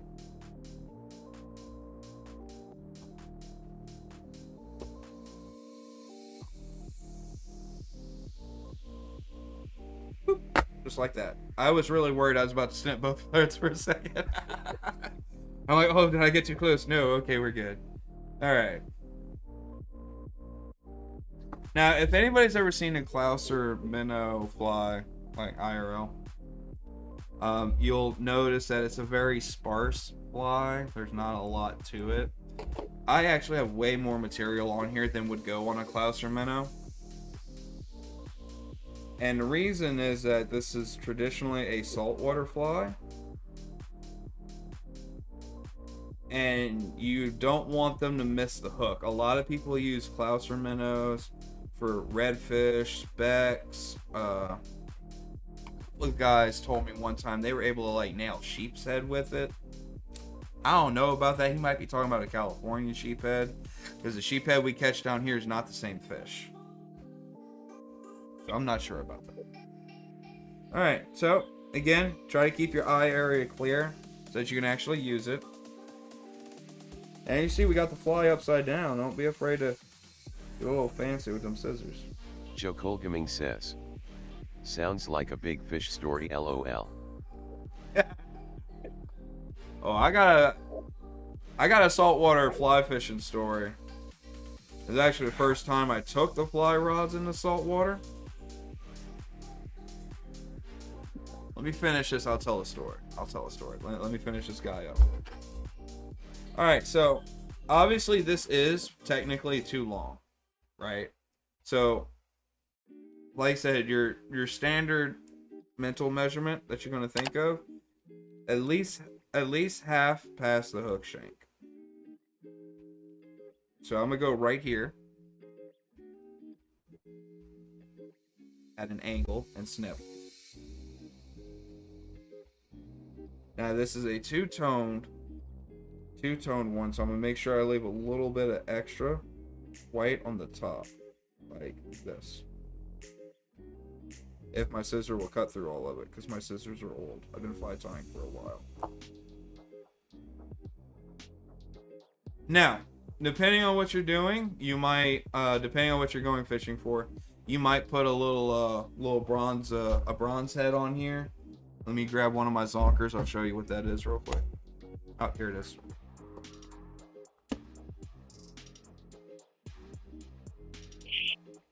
You might want to put a little bronze head weight on there. As soon as the camera decides to autofocus on it, you might put a little bronze head weight on there, right?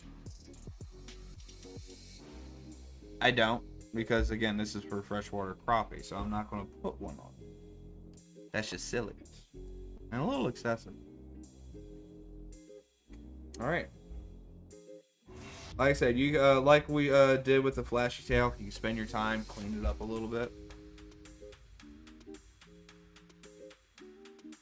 By the way, when you're using, if you use seam thread instead of denier thread, which is what most fly tying is done with, keep in mind before you, if you use the UV resin, make sure that you let that resin sit for a second to get into the thread before you hit it with the UV. because otherwise it will float on top. So give it like a good 15 count before you hit it with the UV light. Modified Clouser.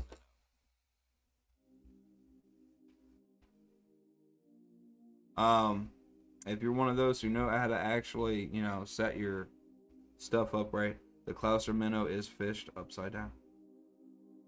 Yeah, the two-tone body is actually fished upside down, which makes really good if you're fly jigging. By the way, if you're fly jigging for Sacalait, crappie, I think some people in Alabama actually call them freshwater specks. This is it's a great jigging string.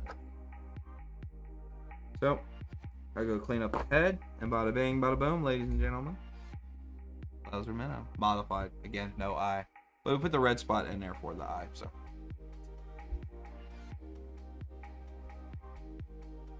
So fly fishing story. Story time. The first time I actually went fly fishing in the salt water, I brought my kayak out. I was kayak fishing because, of course, I was. And I knew the reds were running. So I actually tied up a Clouser minnow. Joe says, story time. Yeah. I actually tied up a Clouser minnow. I'd actually, and I brought a 3/0 woolly bugger. And, you know, I have a 12-foot kayak. I fish out of that. I do have a little bitty boat, but to be honest, I think frustrates the crap out of me. I don't like it. But, yeah, so I'm throwing the Clouser minnow, and I see it thin, right? Because I'm in the marsh. I see it thin. And, you know, I'm running my 10 and 2, slowly getting more and more line because I was still new. Casting that long range was difficult for me.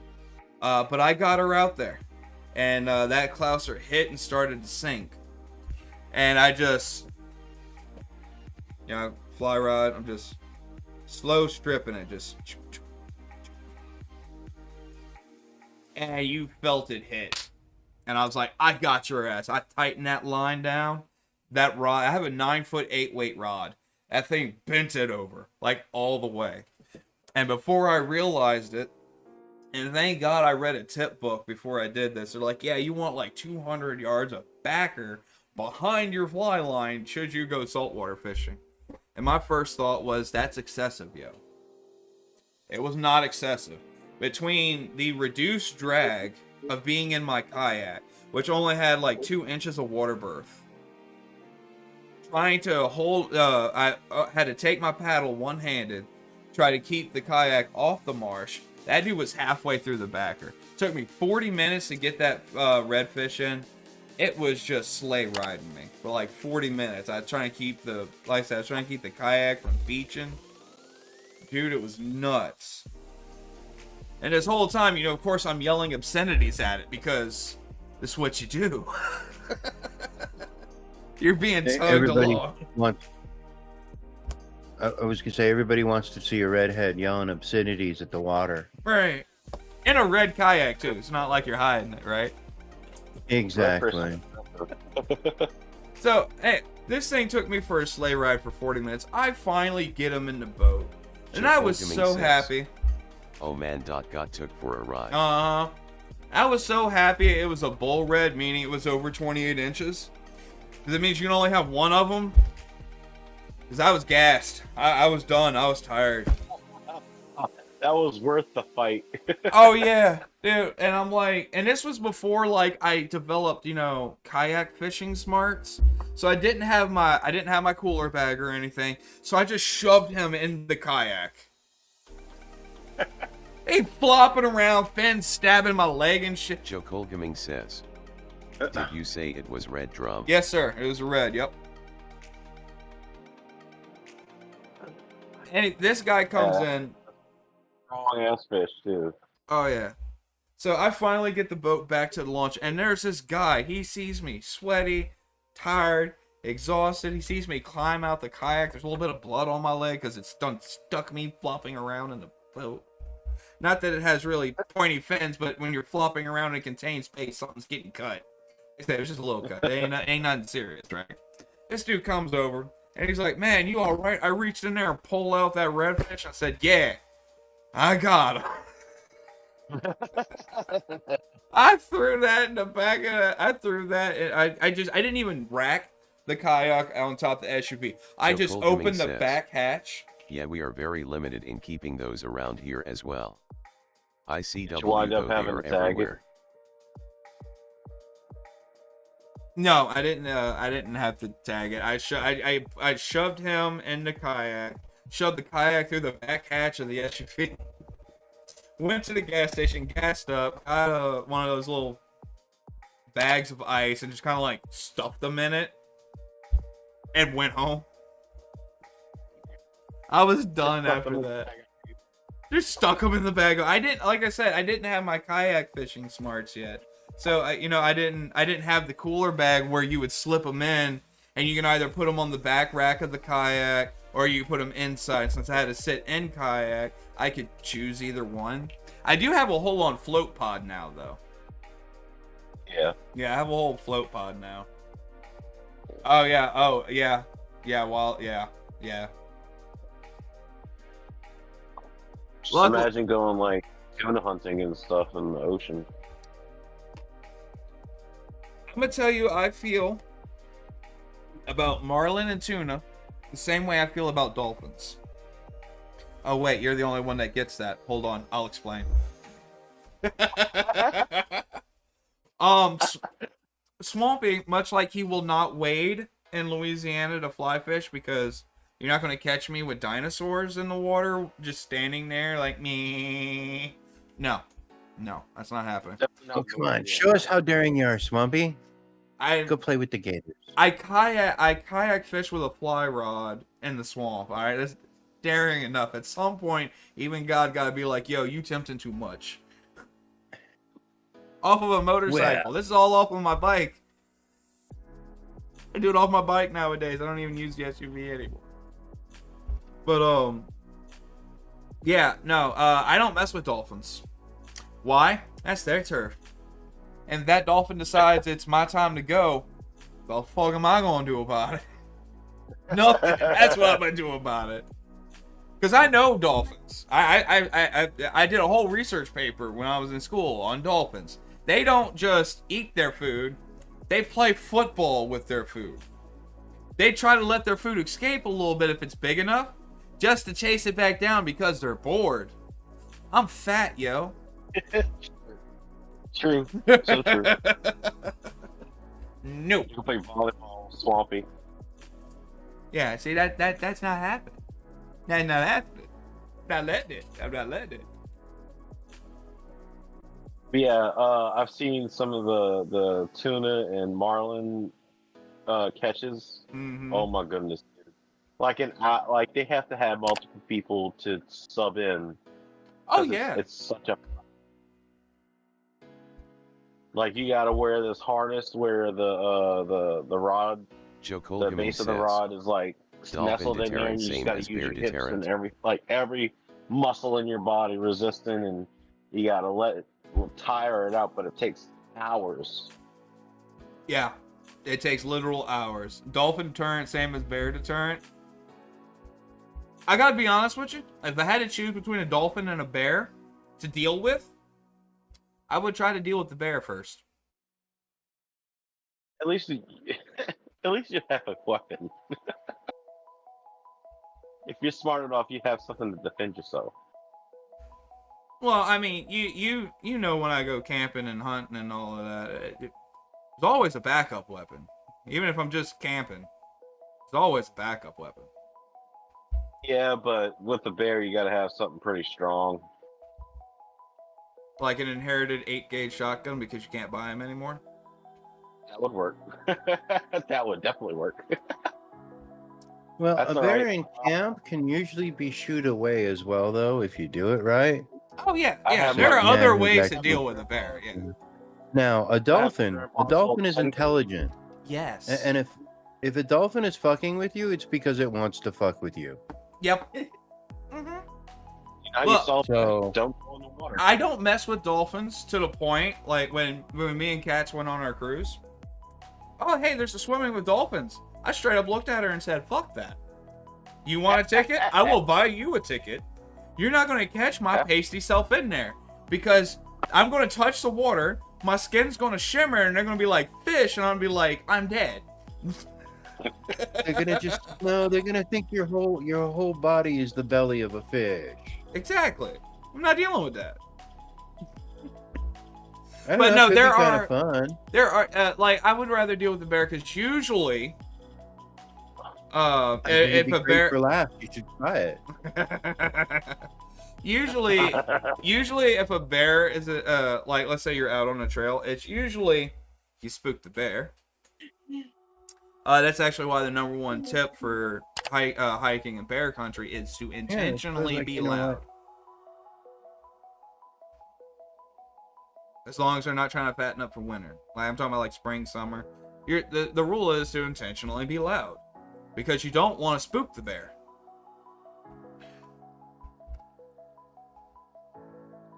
Also in spring, don't go near tiny cubs. That's how you die.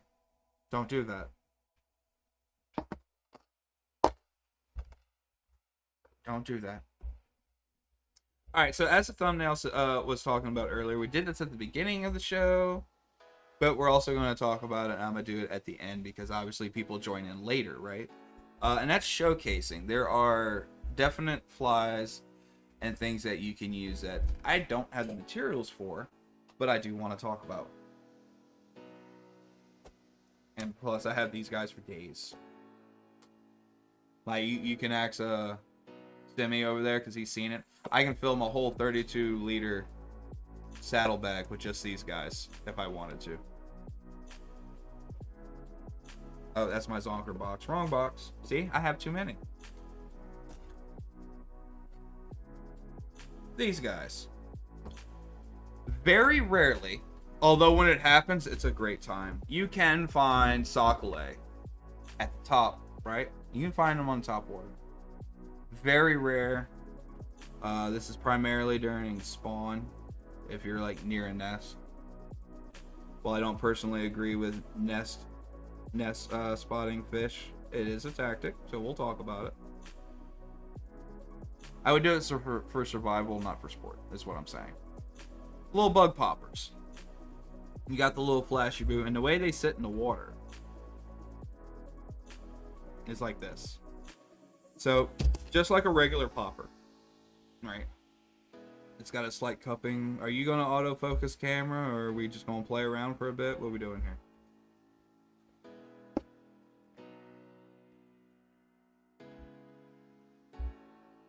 There we go. See, it has a very slight cupping. So, and just like a popper, you know, it is exactly what it is. Fly poppers tend to have the rubber legs on them. This is to help swish the water around because you don't walk it like you would a frog or a popper on a spinning rod, right? You're just using little strip motions on your fly reel, just right. So this helps swish the water around. It helps create that extra little bit of noise. You can occasionally, very rarely, find them on the surface, and really the only time you're going to find them near the surface is the water level's that low to begin with. But I find if they are, yellow is a great color. It looks like early fish eggs because they got that little yellow in them. So I do find that they enjoy the yellow, if that is the situation you're in. Now, as Purdy very well pointed out earlier, bumblebees are great for bluegill and crappie as well. And I'm going to tell you the reason why is that this looks like a surface nymph. If the camera will autofocus long enough to actually look at it. There we go. This looks like an emerger nymph that you would tie. But you see that Chanel pattern on there? The Chanel number perfume, apparently. That would be number 5, sir. Number 5, you know. Just saying. Chanel is not the cheap stuff is, This Chanel right here, though, is not water resistant. This will soak all of that up. So what you get is a little... So what you end up getting is a little bumblebee. I'm moving it in my hand. Sorry, 1 second. It's going back up on camera. So it'll fall like this. So you'll get that little swish action when you pull up on her. And you kind of see how far back this one's set already. Because I do just that with it. And I'll pull it up like that on my fly line. Like I'll hold the back of it. So it makes that swish noise in the water. And again, that yellow, I don't know what it is about yellow, to be honest. Sacalait love that yellow. And they'll just smack it out. The downside about using a modified nymph or something, though, when it comes to trying to get down there, is that it takes a while.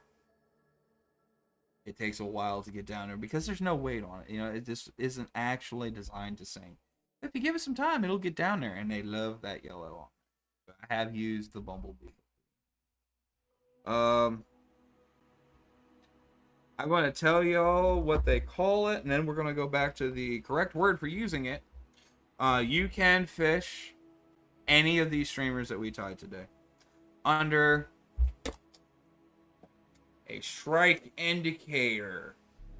All right, look, fancy pants people, it's a bobber. All right, it's bobber or cork. We're not going to keep using that, but you can fish them under that. When it comes to fly fishing, you can use a standard ball of cotton. You put your decanter on there. I do have a dry decanter and wet decanter. I tend to use Flyagra. Yes, that's a brand name. No, I'm not sponsored. Hashtag not sponsored. But what I found, especially when you're pan fishing, crappie, Sacalait, Sacalait, bluegill, warmouth. These foam bugs are great. They float, and I even got a spider in here too. Hold on, I'll show the spider because that's what I'll typically use. As a spider. I'll typically use a foam spider. And the reason for that is, see how far back that hook is? You can take your tippet, and there's a barb on here. You're just really not going to help me out with focusing today, are you? There you go. There's a little barb right there, and you can tie a piece of tippet about yay long, however long you think you need, behind that hook.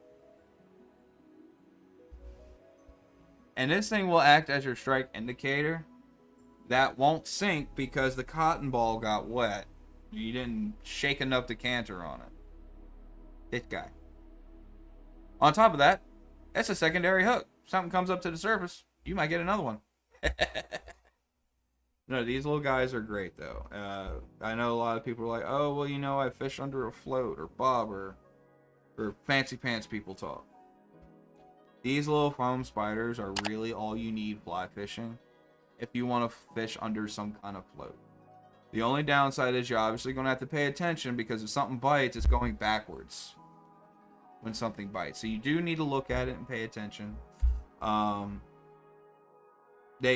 you tie it, I don't have much foam right now, but when you tie it, you pick whatever color you want on the tip because that's the part you're going to see. Obviously, this body is black. You're not going to see that in our waters down here, but that little tip, you'll see that tip, hands down. So, and when it comes to fly fishing, I'll use foam spiders or foam bugs, large ones, to use as a float.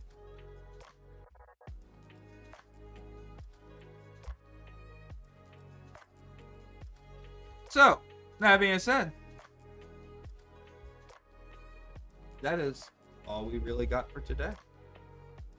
I should have prepared more. I feel like I didn't prepare enough. I was planning to go to 1, and I kind of blew through the material. This is 100% my fault. I think I keep telling you something like that, Swampy, of, you're going to do it faster than you think, so... Yeah, you did. No, DNL's right. He brought that up. He did bring that up. Yeah, you better, prep yourself to take a little time, dude. I mean, like 3 times at least as long as you think. So bring us Joe 3 times as Goldman much says, stuff. Oops. This is a great 'Cause instructional video though. When you get going, I mean,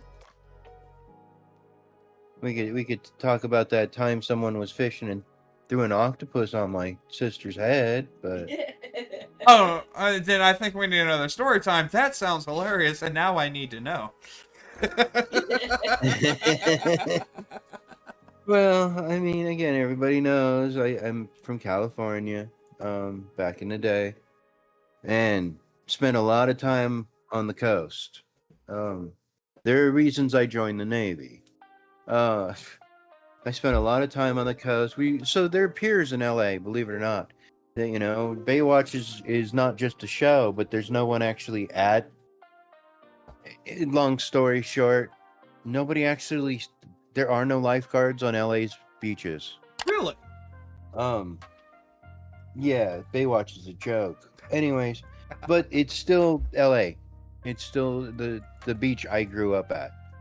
And there's piers, and we were walking along one of the piers, and then we were, you know, we're used to, you know, walking along the pier, and people are always fishing off the edge of the pier.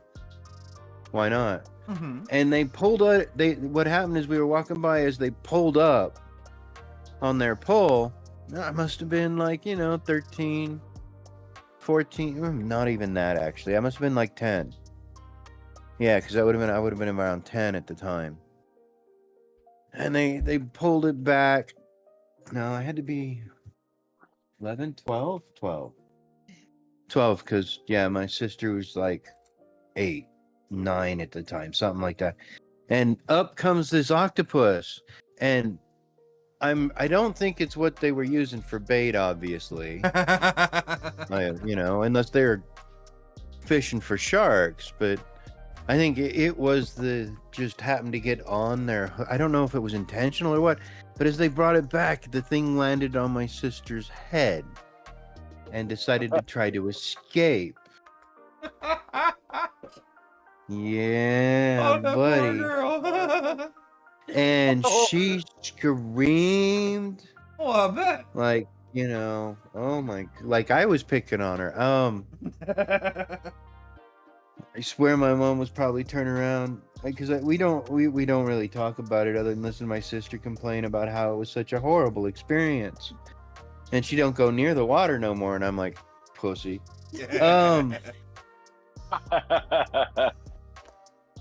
So, I mean, but again, you know, it was just a little octopus. I mean, it wasn't a big octopus or nothing. It was just a fish Still, that tank was kind a of thing. normal person. Like, Okay. who goes there and, expects that to happen to them, Right. Well, yeah, I I would mean, freak nobody out a expects little to have a octopus land on their head. Get off me. That's hilarious. See, the real But, question yeah, is she who don't is go more near the ocean no more. See, the real question when you have a story like that, who is more scared, her or the octopus? I think the octopus, to be honest. I mean, after all, she is a human girl. Right. They So, can Swampy, get pretty as scary far when they're your sister. As far as getting through what you have planned in the day, maybe you can make multiple lures. I did. Like, I tied 2 of them. I know, but like not the different kinds, but of themselves, like do duplicates. I could. Get that stock for that fish and tackle store you want to make. Just drive it in as a tutorial, it's like, all right, we're gonna revisit all of this, gonna go through it again, make sure you understand what's going on. Not a bad idea. Yeah, see, I agree. He should make multiples of it, and then I told him what he should do with it. No, Hey, no, people, don't think like that. I told him he should turn it and sell it online. Yeah, you have your LLC, you might as well. You know, seriously, he This should is the stuff he's talking Yeah, about. I mean, have a little, every once in a while advertise in a little shop. This is what I have for stock. You can pick it up for this much. But I don't know how much fly fish stuff goes through. 5 cents, $10. I don't know. I was about to say one of those is a hopeful dream, and the other one is more truth than you think. So I'm gonna give an example on how much flies can cost. All right. Now, first of all, I'm not sponsored by anybody, so I'm gonna shit talk Orvis for a second. All right, Orvis, point my camera at me directly in the face. Hold on, Orvis, I love your shit. You are way too proud of it. See this guy right here? Hold on, let me pull one. Let me pull it out real quick. Hold on. See this guy right here? Hey, she's a little messy because I fished with it. You know, you still see my line on there, unfortunately. Sorry about that, everybody. Anyway, this is a modified woolly bugger. This is an amazing lure. I want you to tell me, Orvis fly fishing, everybody. I want you to tell me why this is $5. Wow. Not in a pack. This one. One. Just one. Because it's $5 because you paid for it. Oh, I did not. I tied this. Oh, okay. Oh, hell no. Well, all right, first of all, oh, hell no. obviously it's $5 because If people it's are paying if $5. it charges $5. As for the materials that you had to do, and just a simple skill to learn. Oh shit! Ow. Sorry. I'm back. 1 second. See this right here? This cost me 24 cents to tie. Yeah, that's, And it that's sells? crazy. It sells $5 each. Well, then, Swampy, why don't you make multiples on the stream and say you can buy these at, and Bro, you have here's a your market- store you have a address. market You control. know, Let's do you know what the real reason behind that is? I'll tell you right now because that you brought it up before. I even spoke to a couple of people about it. Of course, I bring it up. I'm an accountant. Do you know why I don't have it though? I don't know how to set up a store.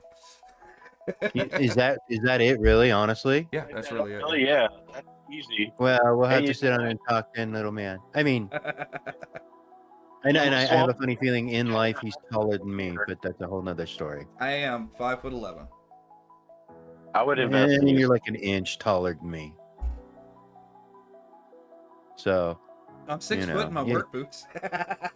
hey, well, no, but you got to remember, 5'11" is the perfect height for a Lamborghini. Amen. Anything taller, and you're just not going to fit right in Let's it. see, what's another one? Flashy boy. Now, obviously, this is a non-traditional coloring. Obviously, $5.50. To give you an extreme example, I don't have one tied, and this is only because I don't typically do articulated flies. Yes, they make articulated flies.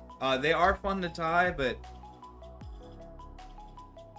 maybe next time. Maybe when we do like a bass month, I'll do some articulated flies. And I swear, when I say this, I swear to you, this is a name of a fly. YouTube, don't hammer me. A sex dungeon is $9. Yes, that is the name of a fly. Don't judge me. I didn't name it. I'm trying not to. No.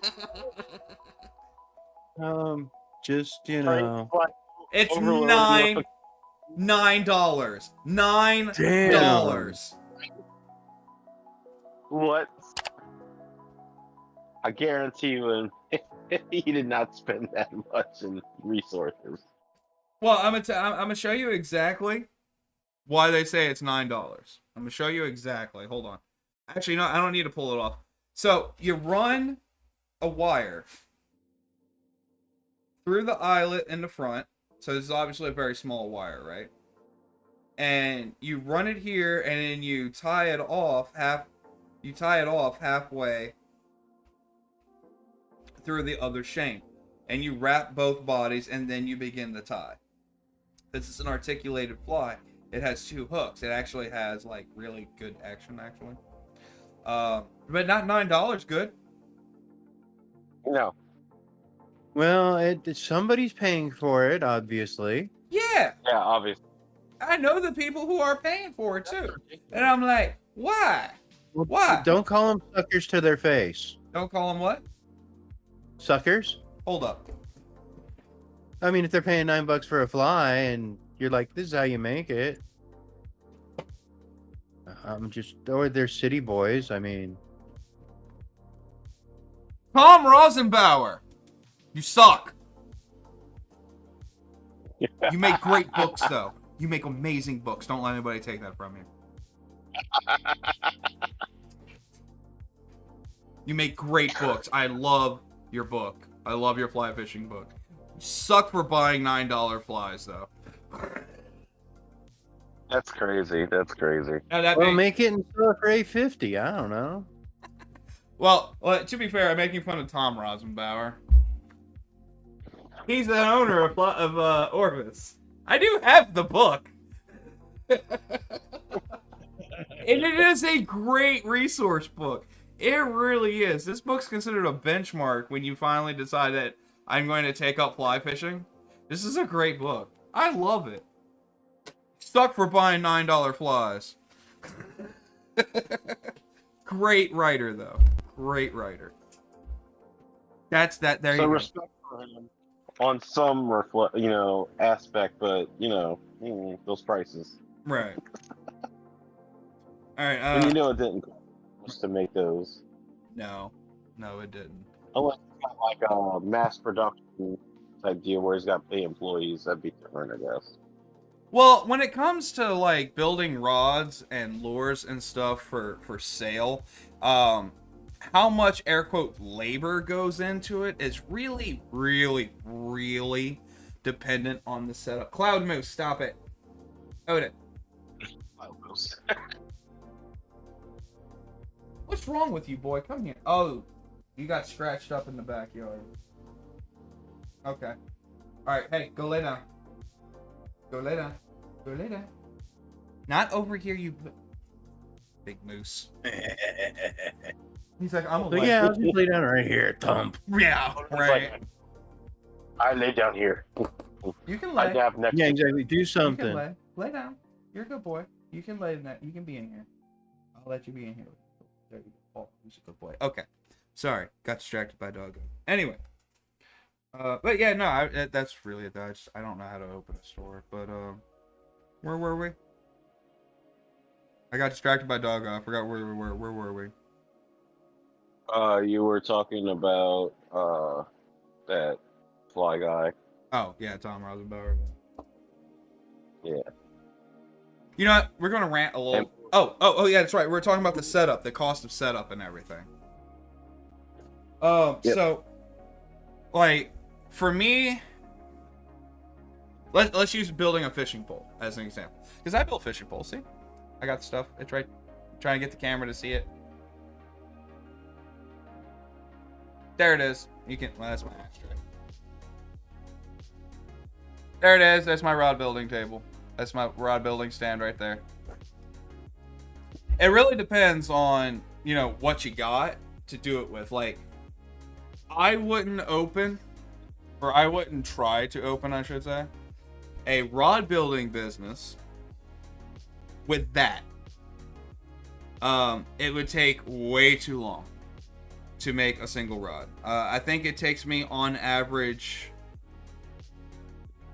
2 hours to build a fully custom rod, and that does not include dry time, obviously, because you're coating it with resin, so it's got to dry, it's got to set right. But people who do make rods for sale typically have that, but electric, so it spins itself, and a 5 rack. Like, they come in 5, you tie 5 of them at a time. I don't have all of them. Yeah. Yeah, There you go. Thank you. Yeah. Thank you. You know how See? much that I'm not the only costs? one. Sir, you must realize you have a skill and you can definitely make money off of this. And it's not about the money, but it's also about the fact that you can change the market. Yeah. All right, so I'm just gonna continue off of that one right now. He's like, I'm just gonna ignore that because my head will swell if I don't. Right. Look, you got number one investor right here. I'll invest in you immediately. We're gonna You got somebody- we'll talk about that. Tell you what, when we, Goldman says. I agree with that, but also the money. Also the money. Well, again, here we are. It's like, accountant. That's my excuse. I'm sticking to it. I would call that more of a reason than an excuse, to be honest with you. To some degree, I'm always thinking about money. You're an accountant. I mean, Yeah. that's like telling me I'm not. That's like asking me if I'm thinking about a farming game right now. The answer is obviously yes.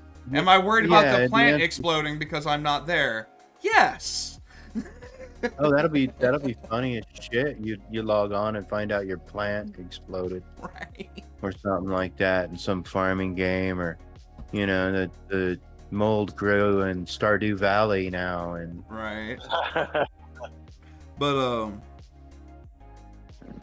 because it's been a hot minute since he's played that game. But I tell you what, here's what we're gonna do. We'll keep talking about all that. Oh yeah, Joe Cool. Before I forget and get lost again, Purdy already recommended. Joe Colgaming says, if you want to be different, put a 10-year warranty. I am on not your contributing flies to and him sell being them for double your distracted by bright, competitor. shiny objects.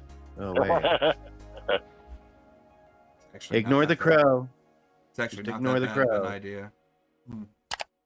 Maybe Bright, not. shiny objects? No, they're not. They're kind of fun and No, curious. Joe Yeah. Cool made an interesting point. Stop that! My brain's thinking about it. Stop that. All right.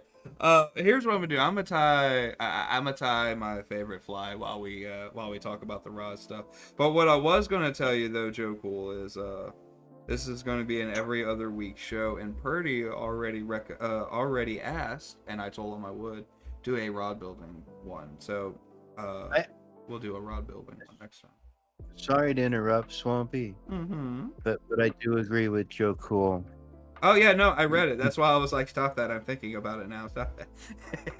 Yeah, Playfully, I of mean, course. Playfully.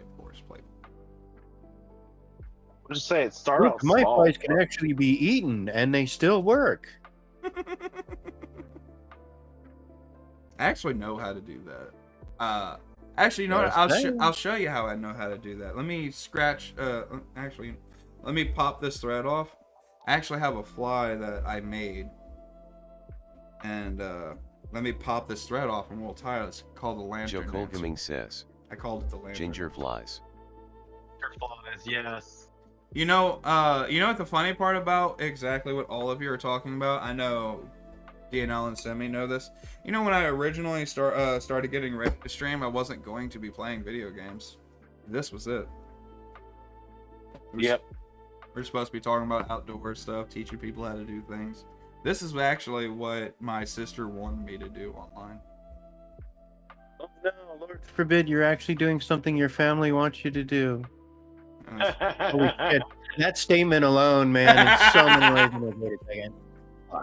All right, we're gonna go ahead. Like I said, we're gonna keep talking about rod building and purchase stuff and all of that. But I'm gonna build my personal fly to land while we do it, because I'm gonna show you the protection that you put on flies, and more that you could put on there that I just don't have on me right now, like UV resin. And I'm just letting y'all know this is a very unpretty fly. This fly ain't pretty, but when I tell you it works. So It's not again, about you're just proving you're not a fish. All right. So It's not about pretty, as long as it works. Exactly. It's about, does a fish think it's food?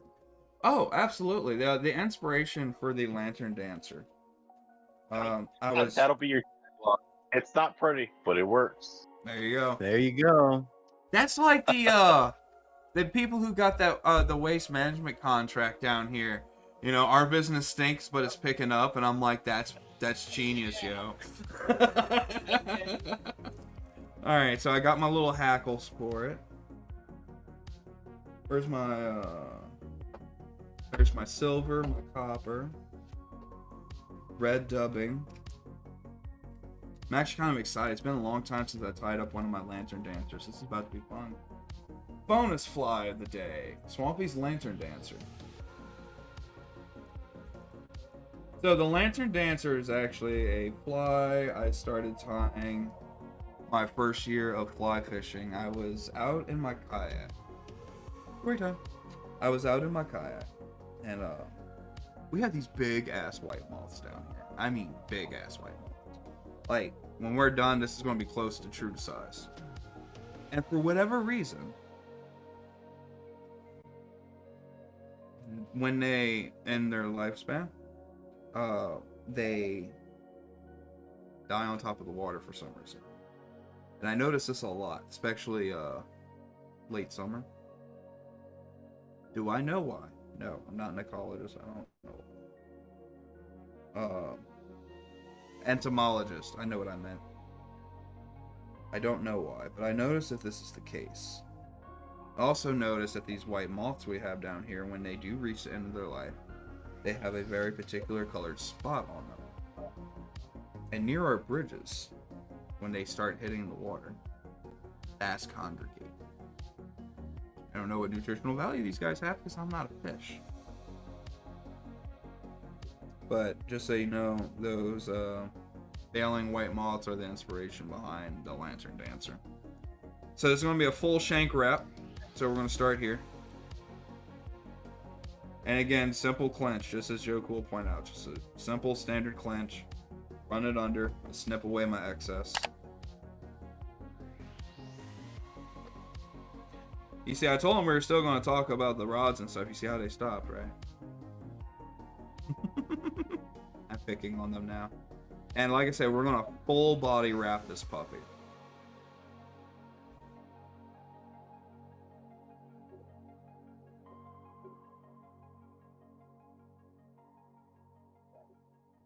Oops. We almost messed up that wrap, didn't we? Now, when most people think of fly fishing, if you don't fly fish yourself, this is a super slow sinking topwater. So what this guy is designed to do is much like those moths, it plops that water surface. It doesn't land gently on it like a parachute Adams or something. This guy's gonna plop on it. Okay. So we got our body all the way to the hook eye.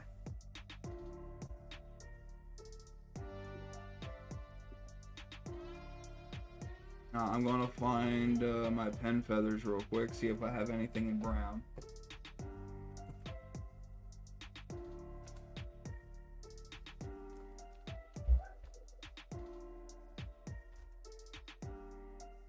I don't, but you know what I do have? I have some rabbit's fur. We'll use some rabbit's fur. Actually, we want it to stand up. We'll just go ahead and use a little bit of deer hair. When I say a little bit, I'm only going to take a few strands out. Where's my snip stick? Right here.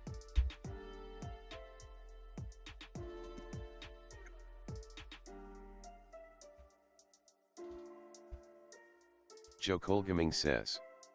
Dude link is available as a website. Joe Colgaming says. Website. Streambot says. Joe Cole Gaming just hit level Dude, 5. Gingerflies.com is available as a website? Really? Oh, no, I hit the wrong button. No, go back. I want to see. Because I'm nosy and I have to see these things.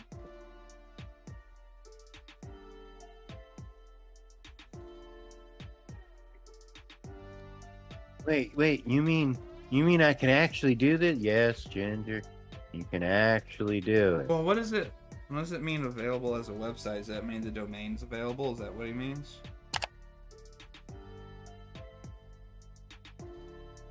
Generally, if something is available as a Trolley website, Mother 12 it's... says. Hey. Now you've confused me. He said gingerflies.com is available as a website. And? That's what he said. Does that mean like it's a domain or something? I don't know what that means. Yes. Okay, see, I didn't It know. would be the Colgaming website. says. Yeah, It sorry, means the name Ginger. is Yes, available, that would nobody has actually claimed be a possible Trolley Mother website 12. name for you to use Oh, that's cool. as your website Cats Gaming says. for the business Are that you you're under a working phone for on this? now, right? Okay, all right. Yeah. Okay, I get it. Okay, so Cats Gaming says. Hi Joe Cole. oh hi, honey. Wife's in the chat, guys. Everybody behave. No, I'm just kidding. Say all the bad I things. have to go steal my wife's phone at some point. All right, here we go. Well, she bought a book for me online, and it's a book I want to read, but I just realized it's on her phone. Ah, I see. All right. This one's going to take me a little bit longer to tie, guys, because I don't have, obviously, a fly card for it because, well, I made it. So, y'all might just have to bear with me a little bit. Oh, here we go. Got my white marabou. Alright. So what we're going to do is we're going to get our rabbit's hair right here. I know I said white marabou. It's coming, I promise. Alright, so we got a little bit of rabbit's hair. And what we're going to do is we're going to use that to thicken the body a little bit. So what you're about to see me do is I am going to fatten up a section right here.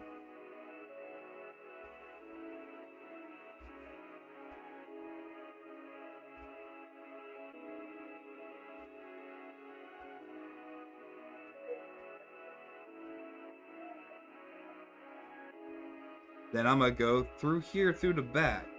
Now, obviously, that would be a lot of thread to make, like, the back body of the moth, right?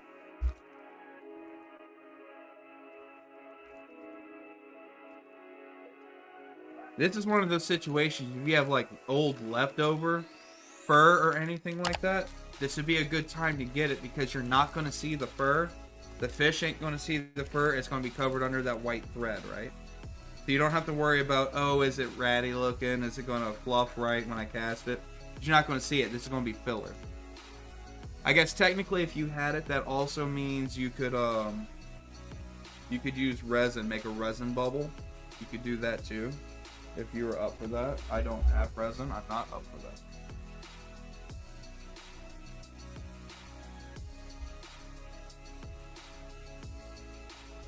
Gingerflies.com.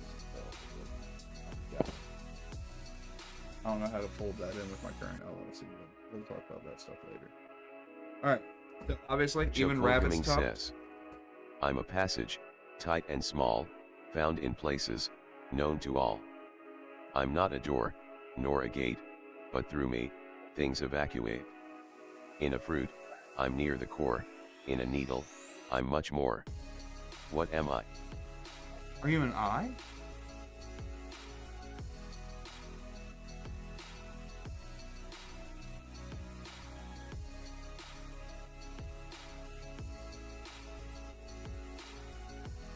Mid passage, tight and small. Joe Colgaming says, nice. Joe Colgaming says, An eyelet. an eyelet. Had the right thing, said the wrong word. Alright, so. Joe that's it. Colgaming Just going says, Pass the flow. would also have accepted but Hall.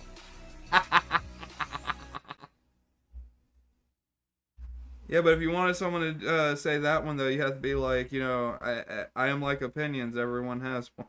Assholes get it. I did the thing. Okay, anyway. So, like I said, I'm just trying to fluff it there because I'm going to use it as the body. And this is kind of the hard part because anybody who's worked with rabbit's tuft for anything, you know it's natural behaviors to not cooperate with you. But like I said, it's just going to be filler for the back of the body. That's all it's going to be.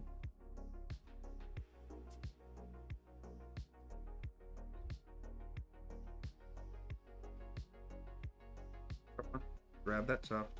Grab that tuft. Grab the tuft.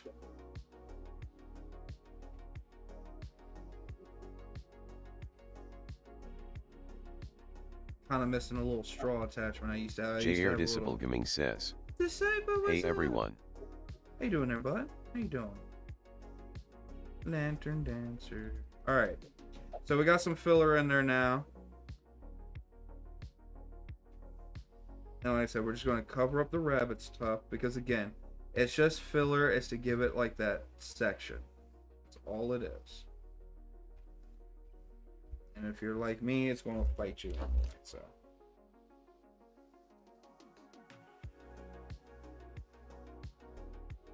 Joe Colgaming says, 07 JR Disciple Gaming.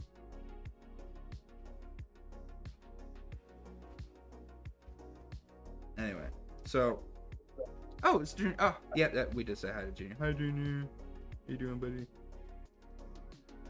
All right, there we go. So we got most of the fur caught. You're not going to catch it all. 07.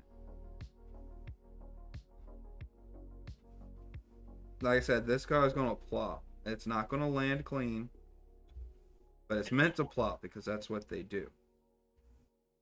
You know, when them big moths, they reach the end of their lifespan, they plop on the water.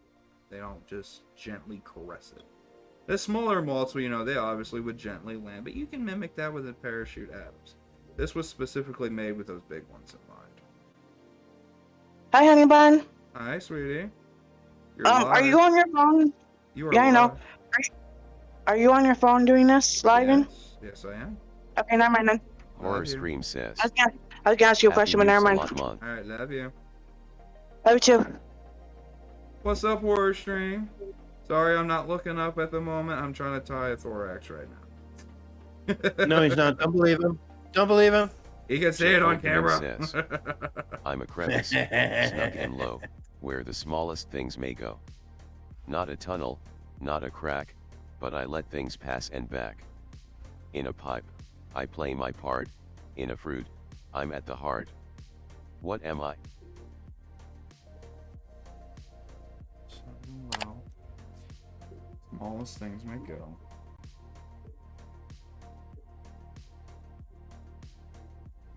Are you a hole?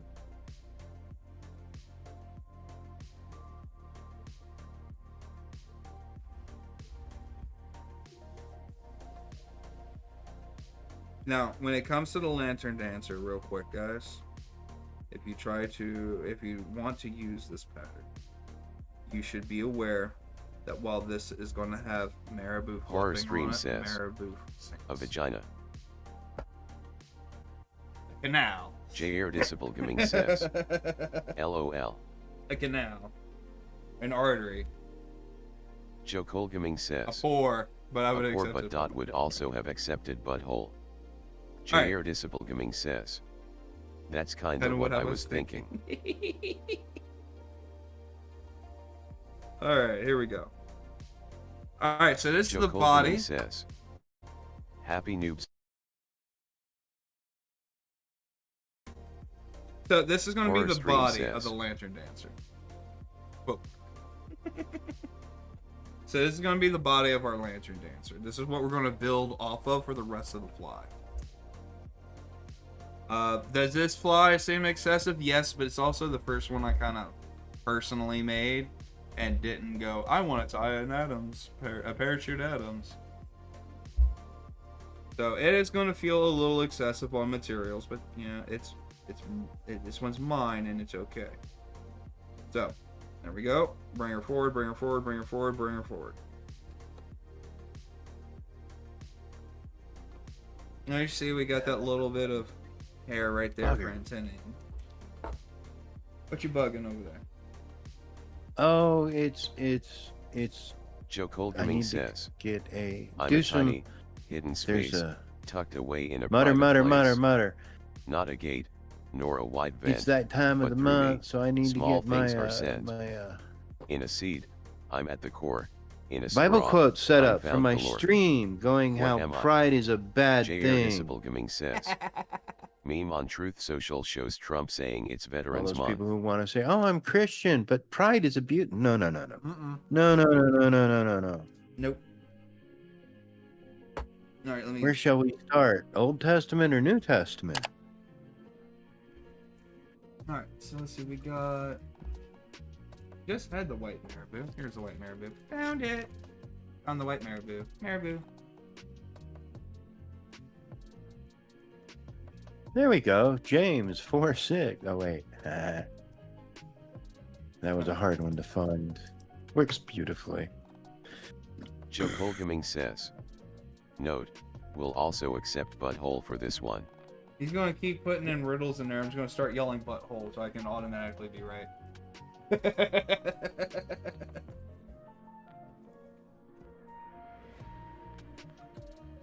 So I know Bun said she didn't want to ask her question because she knows my phone's being used as the camera.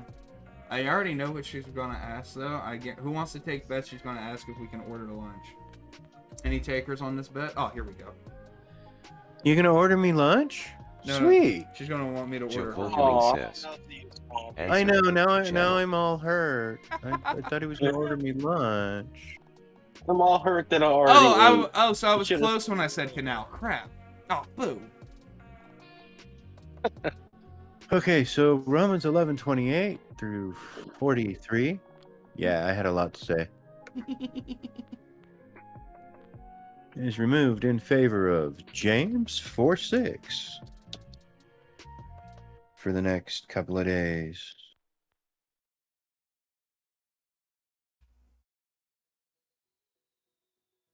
I don't have a recipe. Actually, that's I don't have a recipe card written for this, guys. This one's just kind of like I said and made, so it's kind of like tucked away in my head. I should make a recipe card for the Lantern Dancer. It'd be a lot easier, huh?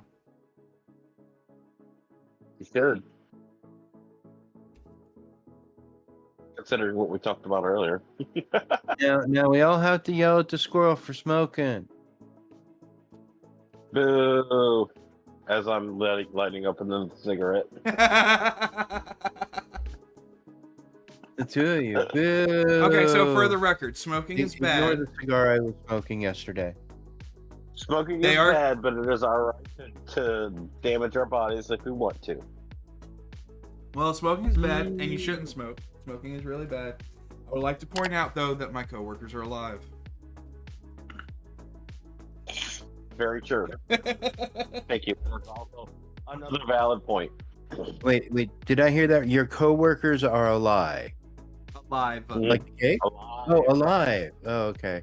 I can say like the cake. The cake is a lie. The cake is definitely a lie. Lies, true. Oh, hell yeah. All right, Don't tell me you fell for that cake in the beginning. where's Oh, my man. cigarette at? Like, where's my cigarette? A video game called Portal. I know. I played Okay. it. I played it. I actually know about this one. I got you. Okay, well, I mean, with your you know, exactly. All my pop references are lost on Swampy. He's like, what's that? I mean, come on.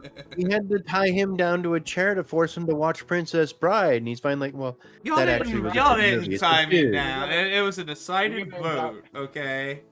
We're gonna indoctrinate him little by little. I know. We're working on it, people. So give this I man really a think thumbs you're up really as doing proof, sense. you know, that That's right. we're Smoking working is on bad. educating him so he And some people understands say why he's a vaping is dork. worse.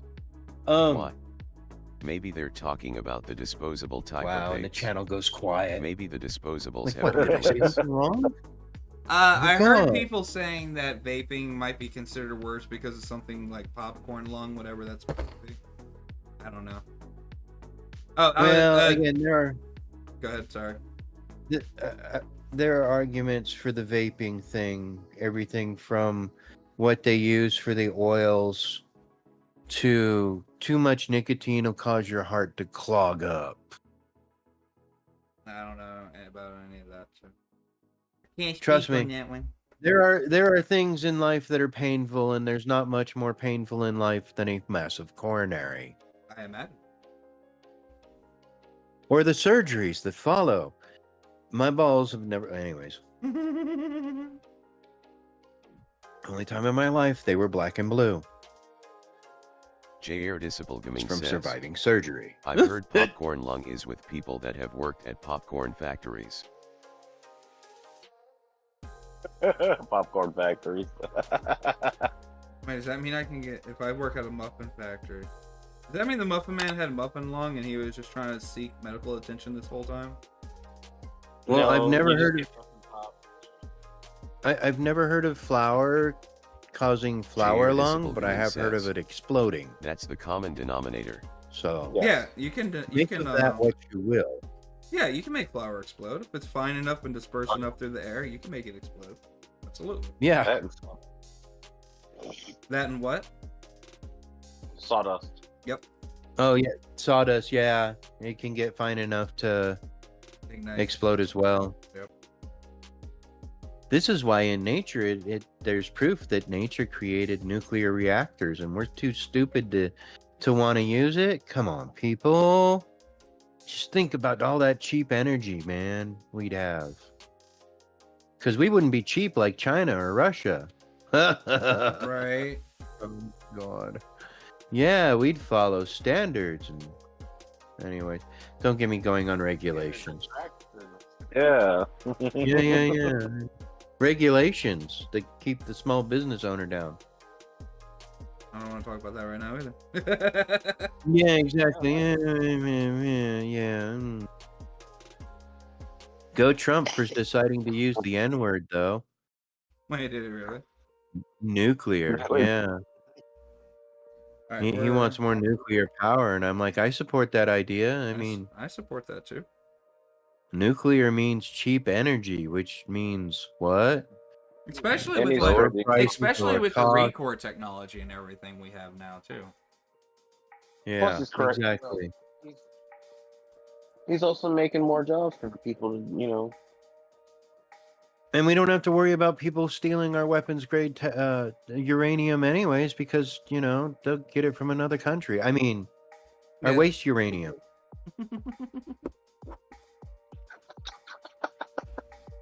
Just saying. Stop. I wonder how far in politicians' minds, oh no, we can't build nuclear reactors. Terrorists will come break in and steal the uranium.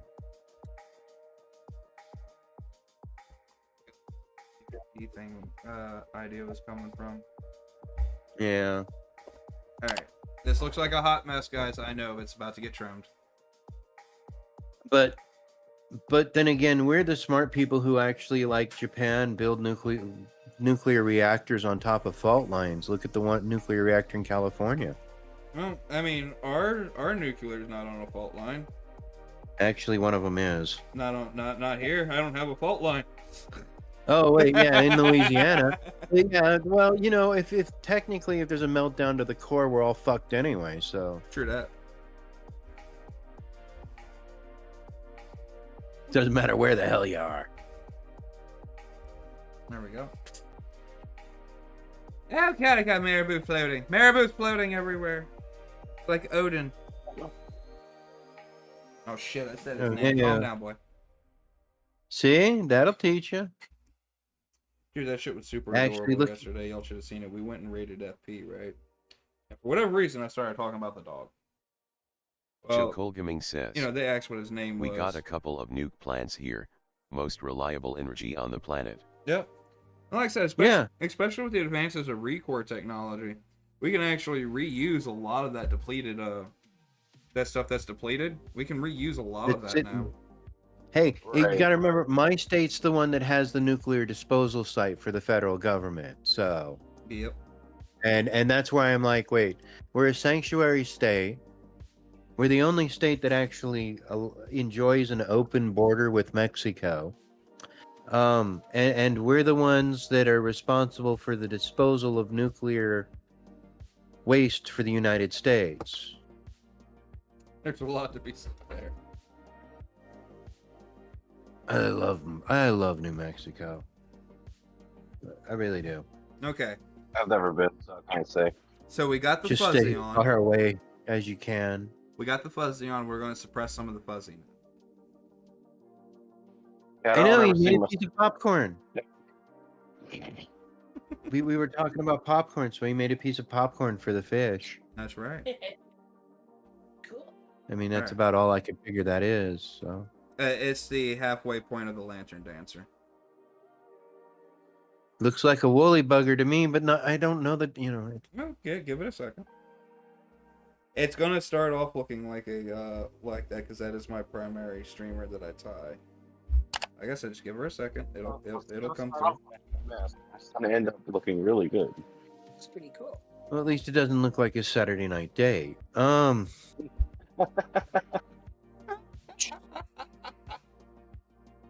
There we go. Thank You you. understood that. Oh yeah, it was. I told you I'm here for the humor. My fishing is so limited. I mean, I remember I have a few stories, but who doesn't have fishing stories? Come on, people.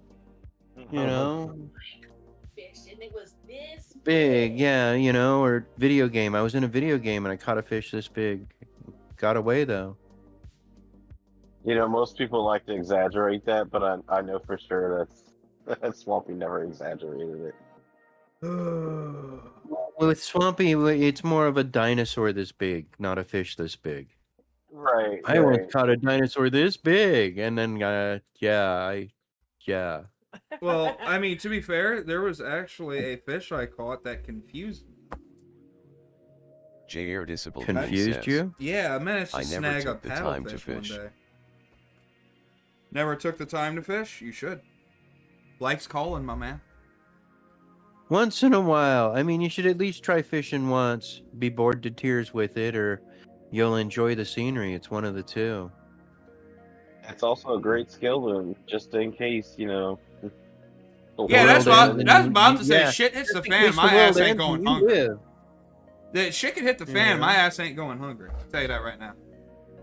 Yeah. Yeah, that's the- exactly. You get me that's near a the point. stream. At least either hunt J. or Disciple Gaming fish. says, teach a man to fish I did and the he'll Boy live Scouts, forever. so to be I able can to, I can live in to most drink. terrains. Alright. You gotta survive. You gotta eat and you gotta drink. Yep. That is the two most basic things to survive. I can hunt, lay traps, fish, and I can ferment mead. I will die a happy man.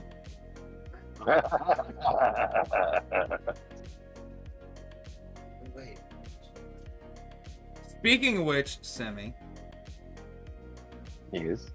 I decided how I'm doing my next batch of Vikings blood, by the way. Oh. I'm gonna go get me a maple cask. Oh. That sounds wonderful.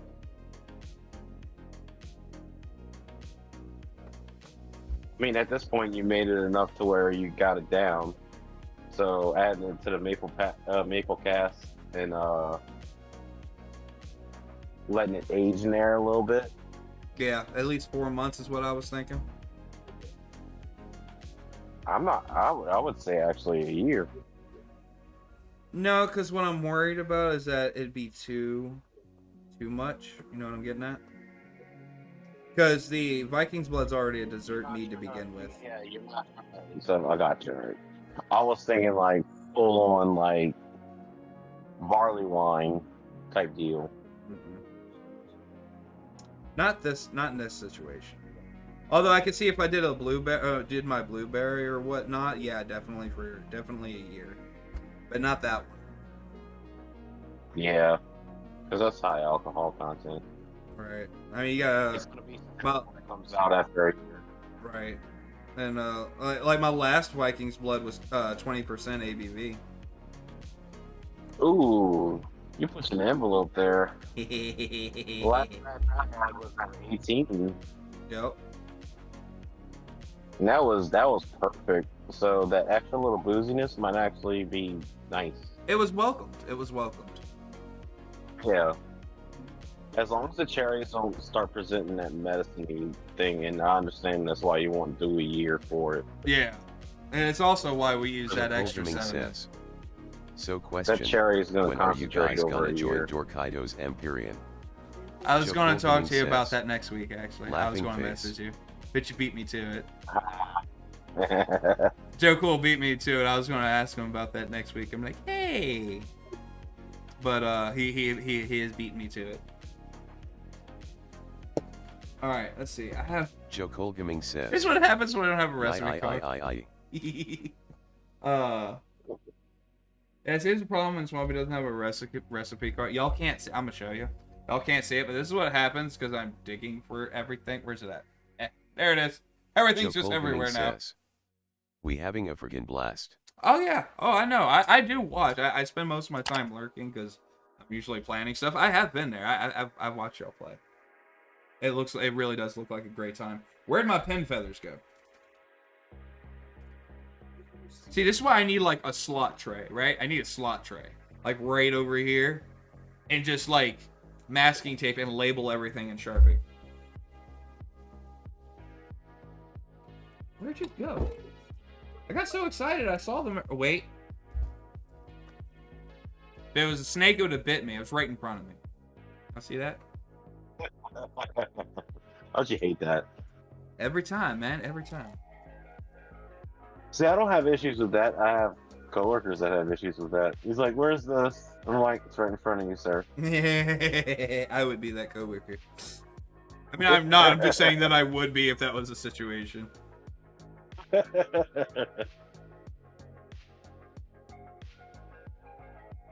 Although I do have that where I walk into the walk-in cooler and I just completely figure out why I'm there in the first place.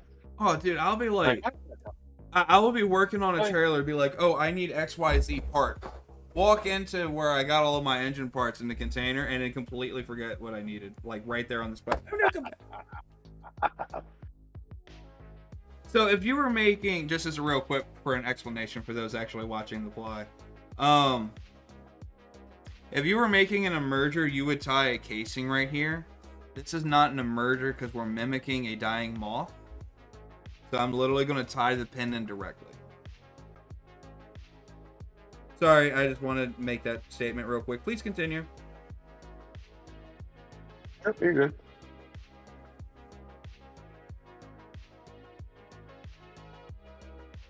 Discord is working again. Yay! Hi. Is it? Is it? I'm Wait. just saying that in case. Wait. Are you saying the video's not working in Discord, or is what? No, it is working now again. Yeah. I am having. Joe Gaming says. I am having there. slight Did you bandwidth say there is a issues. spot somewhere at some point? Okay, it's I was on just your gonna blame your- Discord. I was looking. Well, they no. gave us the error. No, I am Oh. having bandwidth issues Joe right now. Gaming It's not says, Rumble's fault though. It's my Unique fault. spot for a dying moth.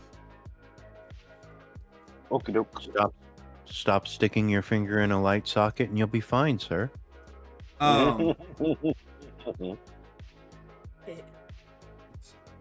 Is that Joku laughing?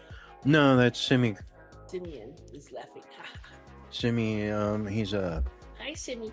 another creator. Hi. He's one of the creators we play with a lot. So This is the red spot I was talking about, Joe Cool. I don't know why, but when I see them in the water when they're dying like that, they have this red spot on their heads. I don't know what it's for or where it's from, but it's there every time.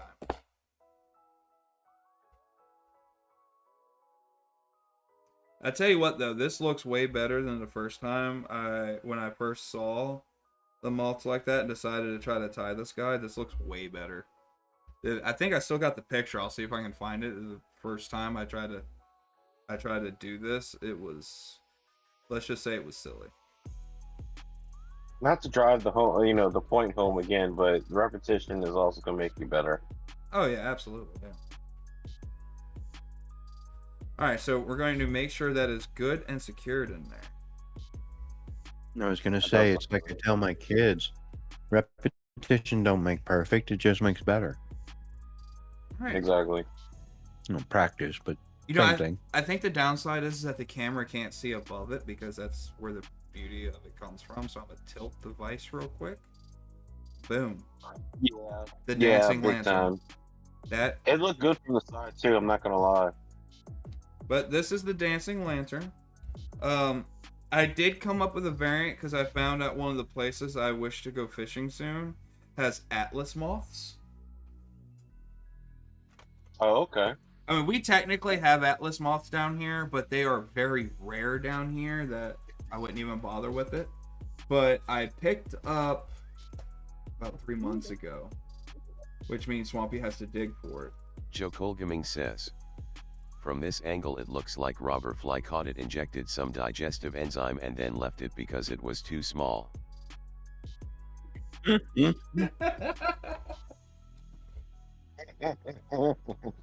see, where's it at?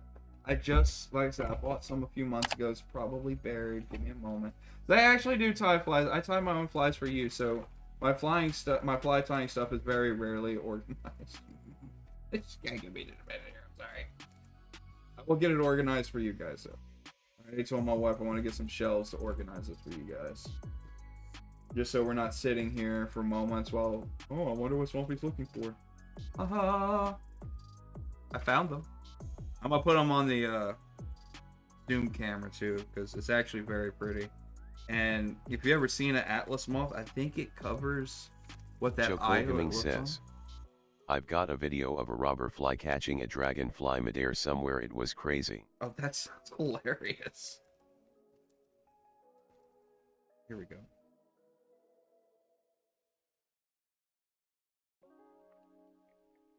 If I ever, wow. yeah, it's got a very beautiful shimmer. Wow. Yeah, these are peacock and pen feathers. Synthetic, That's perfect. because my dog has a Small. prey instinct. Obviously. He shed feathers for weeks. Let's see, where is... Oh, yeah. If you wanted to get real fancy with them big-ass saltwater streamers, by the way, I do have male peacock pearl. And this is one of the last bags I have of actual material. This is a real feather. And you see it's That's still cool. vacuum sealed, so Odin can't smell it. Alright, so that being said, let's go ahead and wrap At up least that's the what he thinks. That's what I hope, anyway. We're going to go ahead and finish off the Lantern Dancer real quick. If you were to use the UV resin on this guy, I would recommend as close to the eyelet as possible. And I would recommend it clear. If you use that semi-transparent resin, your dubbing it's going to get really Joe weird really Colgaming quick. says, how much does a peacock feather go for? Wait, Semi's transparent? Yes. Well, I guess because he's a skeleton, but I mean, kind of. I mean, I guess because you're a skeleton, but you know, just Metaphorically, I'm transparent, I suppose. well, yeah. That could be good, I suppose. Single feather without the hurl is about $3, give or take. If you want a pack with the hurl, you're looking closer to 30. Oh shit. Go laugh over there. Sorry guys, my wife just scared the shit out of me. Hi. Joe Colgaming Oh, says, man, that was So great. she Holy finally moly. succeeded at what she's been trying to do. Oh shit. Got him good. Han, may I assume you wanted to ask if you could order a lunch over there? Is that what it was? Yes, but no. Yeah, I win! What? Yes, but no. Huh? Yes, but no. Hi, cats. I Podcast.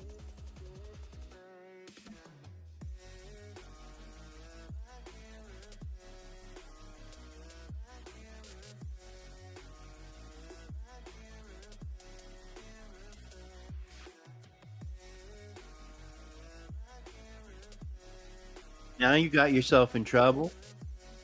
Either. She. Okay, I'm back. Jesus, Sorry, Joe Ben Boo. was asking me stuff. Okay, so to be specific, I was only half right on that. The church was selling gumbo, and that's what she was going to ask me about. So I'm only half right, unfortunately. Hold on, I heard her ask. Hold on. What's that, sweetie? You know, quick. Oh, is something wrong? I was gonna ask you a question. I can't say it on Okay, live. all right. Don't be on a hot mic.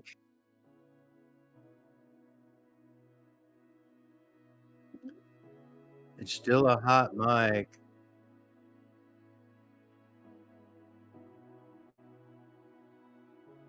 Oh, wait.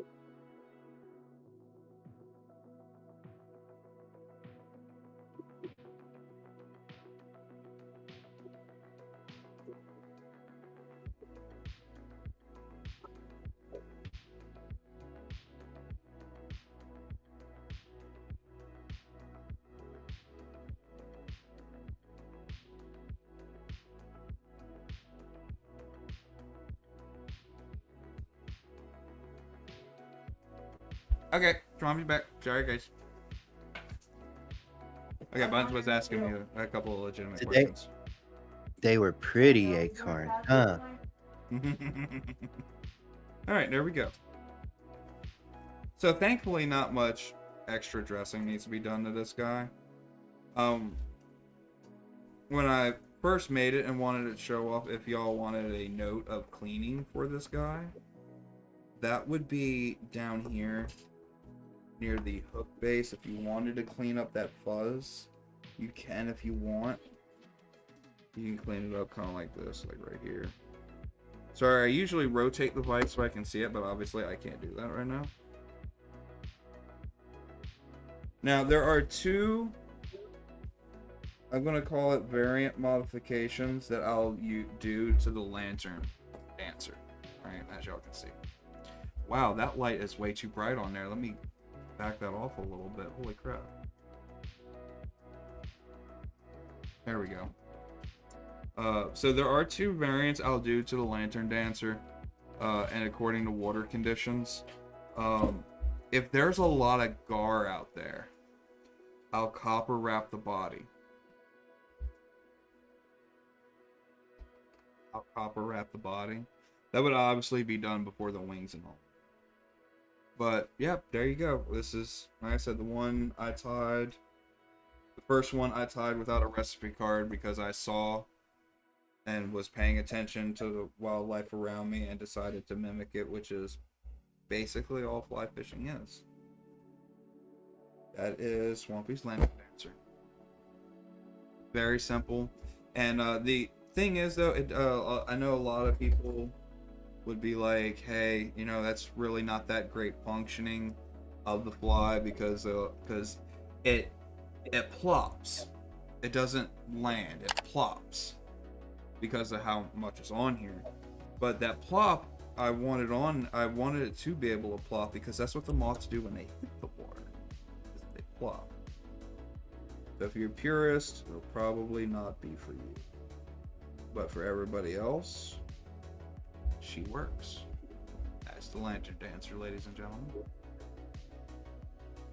I said I'll do a copper body.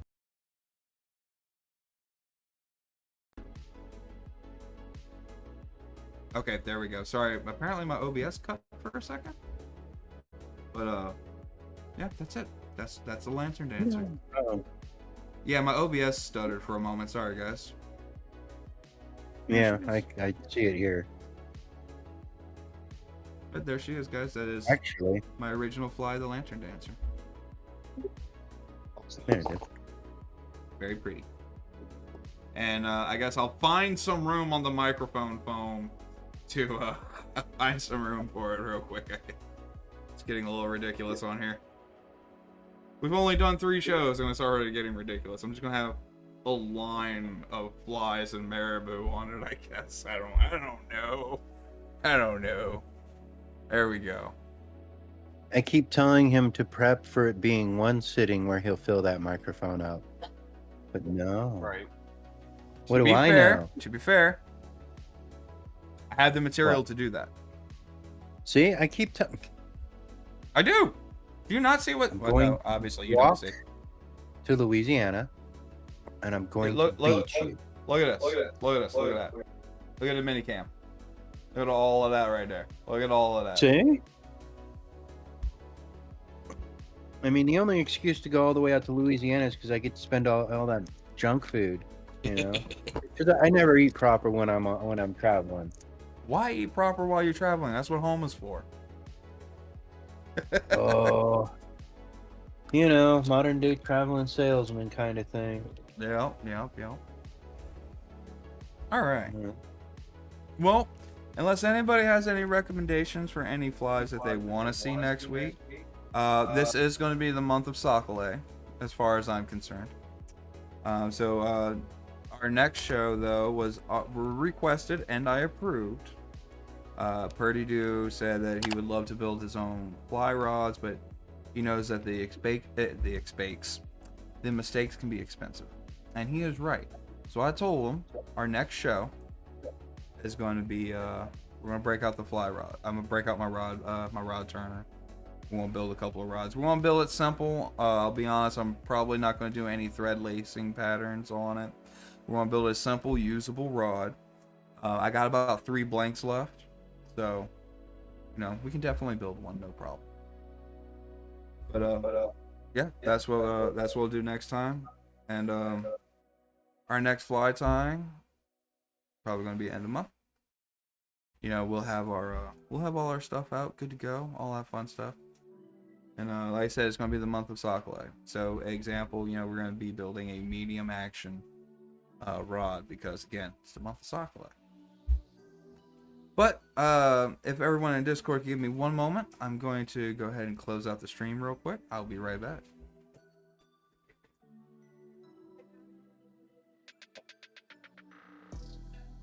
All right. I don't even know if the Discord button worked, but Joe Cole Gaming says, so excited. oh, that's awesome, man. I'm glad you're. I'll be posting up the schedule and for all of this in Discord. We're actually putting together a newsletter so that people know what we're doing when. So, Joe Cool, thank you for stopping by, my man. It has been great having you here. Junior Disciple, Purdy, I think you're still at work, dude, but I want you to appreciate your comment. And I will have more flies prepared next time. We won't run short next time. Let's see. I chose 3. Maybe we're gonna do 5. I'm gonna pick 5 for Sacalait. We'll do some dry flies, not just streamers. You know, with the bluegill, we did some dry flies and a nymph. So we're gonna I'm gonna make sure we get some at least some nymphs, some emergers going. Thank all of you for stopping by. I'm gonna throw up the slider like usual. We'll play our outro music, and we're gonna find someone to raid this afternoon.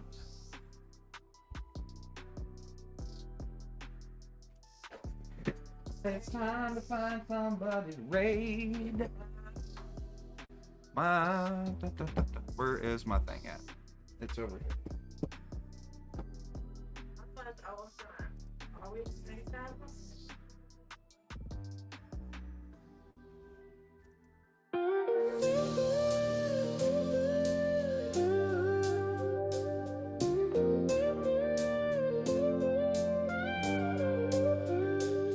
Well, the sun's setting low and the work's all done. Had a good day, had a real good run.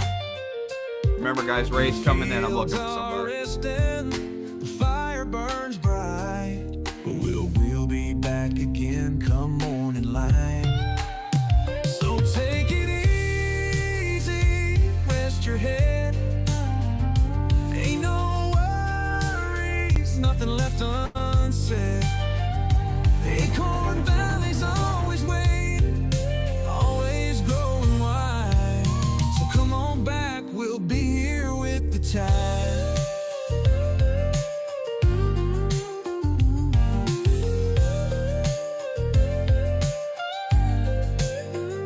All right, guys, raid inbound. Been watered, the critters fed. The stars are dancing high overhead. Ain't goodbye, just to see you soon. Underneath that same old harvest moon. So take it easy, rest your head. Ain't no worries, nothing left unsaid. Acorn Valley's always waiting, always growing wide. So come on back, we'll be here with the tide.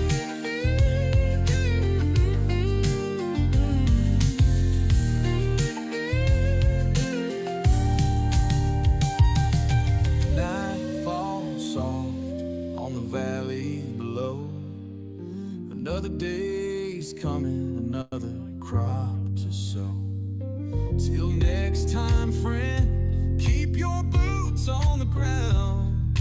Acorn Valley's home whenever you're around. So take it easy, rest your head. Ain't no worries, nothing left unsaid. Acorn Valley's always waiting, always growing wild. time.